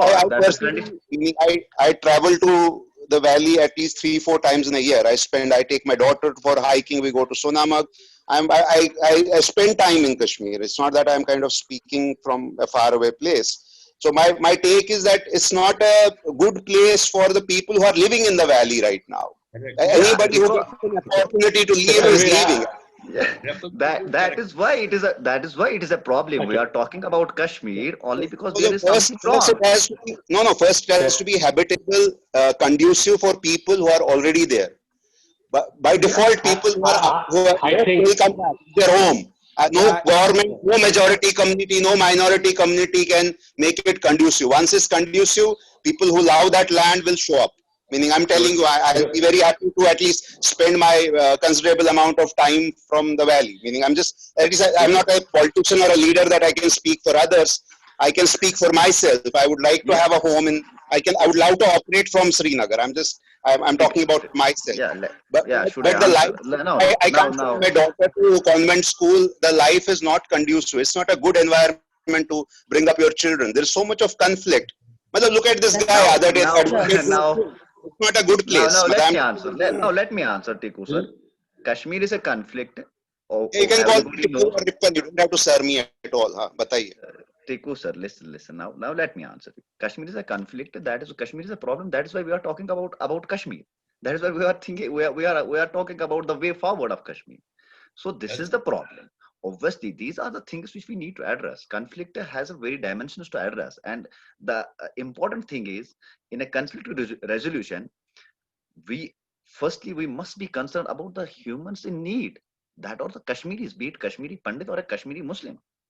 So what I mean, for a conducive environment, so we need to address it. I think for conducive environment, to create a conducive environment, we need to address every problem slowly. Fine. I think because peace is a lifelong commitment. It is not which will happen within 24 or 48 hours. I think Azizab, you are saying the same thing what Tiku Saab said. I don't think I don't see what's the difference. Sentiment. There is no difference. For you guys are talking the same thing. Socially, economically viable Kashmir is always it's music to my ears. I'm not kind of undermining your sentiment. What I'm saying is, litmus test. Litmus test. You might be Musalman rozan, Shish rozan, Tim Kitken rozan, Thi put in Such litmus test. It's not that people are affluent, they are able to send their boys to Dehradun. The average, meaning average Kashmiri who's living there, the Kashmir has become a living hell, yaar. And you want. That's true. Okay. So can I say something, please? Can I say something? Ramesh, one second. Let me kind of add to that. I think the debate between Asif and Tiku Saab is same. I think they're same. It's the same thing. They're just they just differ by their wording. Otherwise, the sentiment is same. The sentiment is same. Because I think, and I agree 100% with Tiku Saab that environment must be conducive, and which Justice Kaju always talks about that peace will not come, and economic development will not come.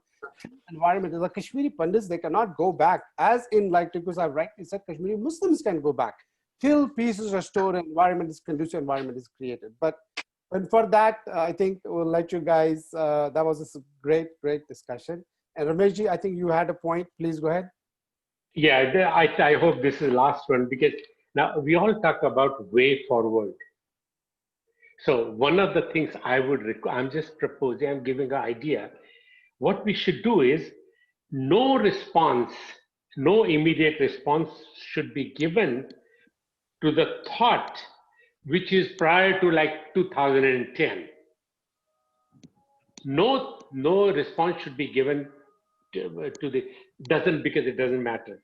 So if you can please, and of course, send an email, communicate through the email. If you are giving a response, that will be much more effective than in this forum. Now in this forum, I would say you must please keep the time schedule. If you do not, you are diluting the effect of this forum, the power of this forum. So those are the I agree 100%. I think next time I'll certainly make it a point to correct. Justice Kaju has been a proponent of extending it, but I might have to respectfully defer and disagree there. Because people do have work and they have life, and I know it's kind of late. No, I wanted you to extend it beyond 1 hour. Now we're going into 3 hours. Extend it beyond 1 hour, I think. Okay. All right. We'll wrap it up. Like I said, it's a pretty passionate debate. Thank you, guys. I want to have Irfan Pulani, who has been patiently waiting, is like till 2 a.m. So, sir, Give at least last word. This has been a listening mode, and it was very wonderful, happy, and thanks to listen every great words. Mustafa sir and Sasival sir, everyone, it was indeed happy to listen. just a suggestion from next onwards, we will definitely focus on the way forward rather than digging up the other Yeah. things. So let's clap our hands. I think that the debate has to open up first before we talk about way forward. At least the communication has synced in. We are now communicating. Now we are talking. I think this was not happening before. Kashmiri Very Pandits, happy Kashmiri to Muslims, have there's a house. lot of friction. Irfan is a Keralite but a Kashmiri at heart. By heart, Yes. he's built a website, I had the Kashmir privilege Journal. Yeah, I had He's the a Keralite privilege. but Kashmiri at heart. We have adopted him as a Kashmiri. Thank you. He's a Good. Keralite. Good, good. Okay, Dr. sir. Saab, you Thanks. have a last word? I think you see your hand raised. Shall I Yeah, say please. something?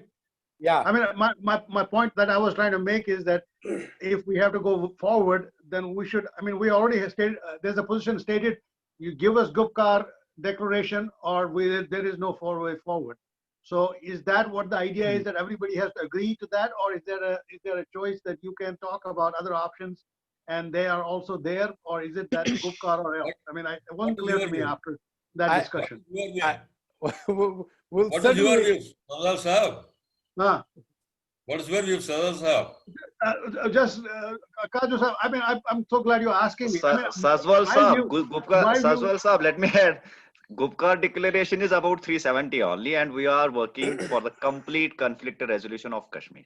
That's what we intend to do. That resolve Kashmir issue. But we just heard that unless you don't give that step forward, there is going to be no political process forward. I mean, am I wrong? Maybe I didn't. Maybe that's a wrong interpretation I make.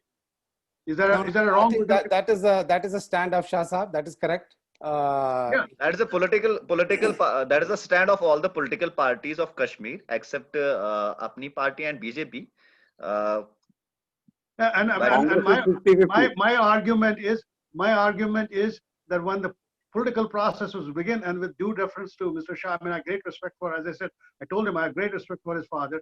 The fact is, when the political process will open up, I'm willing to wager with anybody here that every party Let will us join see that if political process. let us see if our political parties will boycott the coming panchayat elections, which are supposed to happen in October. Well, And we'll panchayat, see how but political sir, processes panchayat will. elections are not party oriented.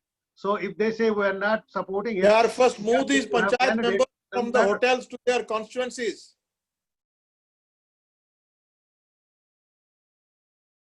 I'm Let's just see, if adding our it own up. family members were punches or panchayat heads, would you not want them to be secure? I mean, I mean, you have. नहीं I sir, mean, I understand sir your point of view, MLAs की sir. पिछले 30 सालों से constituencies में नहीं रहे since 19 I think I believe But they'll 1990 be killed. MLAs भी I घरों mean, में नहीं रहे. we had so many. We'll have another debate on that. We'll have another debate on I mean, Congress party was killed. I mean, punches and sarpanches are getting killed. I mean, that's a fact.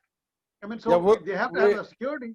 I mean, you can't tell them go out on the street and prove to me you're a good. Sir, the problem is that they are not the representatives of their people. That is the problem. Well, then participate I in think the panchayat. that is a different debate. That is a different debate whether they are representatives or not. They are elected through a political process. I think this is. They are elected through a political process, whether Here's opposed, what I would say. unopposed, or however. My view is that if you want a way forward, we really need to put together a framework for what it is take for the Kashmiri governance and law and order issues to be addressed in a manner, in a time-bound manner, so that we can get the statehood restored back to Kashmir. I gave you a I am giving you a, based on my experience, I am giving you a very solid suggestion, which is very, very tough, but doable. I think Remove Kashmiris need. I think Kashmiris need better than 370 and better than before. So I think, sorry, I think I have to interrupt. I think by the order of Justice Kaju as a judge, he's got to put that thing on his and this Gavel. That's called a gavel. I was thinking Justice Kaju will tell them what Article 291 of the Indian Constitution is. Sir, let me ask one thing to Tasur sir. Don't you think, Tasur sir, we deserve better than 370? Yeah, I think that's for the debate for the next session. We'll continue. That will be decided by the panchayat elections now, whether we need better than 370. Yes. Okay. All right. Thank you, guys. Kaju Saab, if you allow, we'll wrap it up. Any other final words, Kaju Saab, you want to make? This is Kaju. Any other word? Zuchi Saab? I think Jivan Bhai Zuchi wants to say something. Yes. My last word on this will be, again, thank you so much for creating a very balanced platform and giving an opportunity for all viewpoints. And you definitely deserve to be commended for that. Thank you again. Thank you, Zuchi Saab. I really appreciate I it. also have to ask Zuchi sir one question. I have been seeing you sipping tea all the time. How many cups of tea did you have? That is good observation. You know, That is breakfast hour. this is breakfast I hope it hour, was and this is my kahwa. habit. This is my habit. This is my fourth glass. Oh my God. Yeah, I was continuously watching you sipping tea all the time. You know, my granddaughter, she'll always say, my granddaughter, she He's a always says, handsome man. hot We tea, didn't know he hot was that tea. handsome. Okay, I think, all right, guys. Thank you for May I a say something? nice May I say response. something to Ghazala? May I say something Ji to sir. Ghazala? Yes, sir, See, please. when I was Chief Justice of Delhi High Court, I Yes, got sir. a young lady appointed as a judge of Delhi High Court, but she was like you. She looked very young. I Okay. used to tell her that, look, I'm getting you appointed a judge of Delhi High Court, but I'm sure the lawyers, when they appear before you, they will laugh. They will think we are appearing before a teenager. So similarly, when Ghazala's students would be appearing in a class, they would be laughing that here's a teenager professor. Sir, they actually get confused whether I'm a student or a teacher. That's what I'm saying. Okay, glad we ended up this in a very nice, positive note.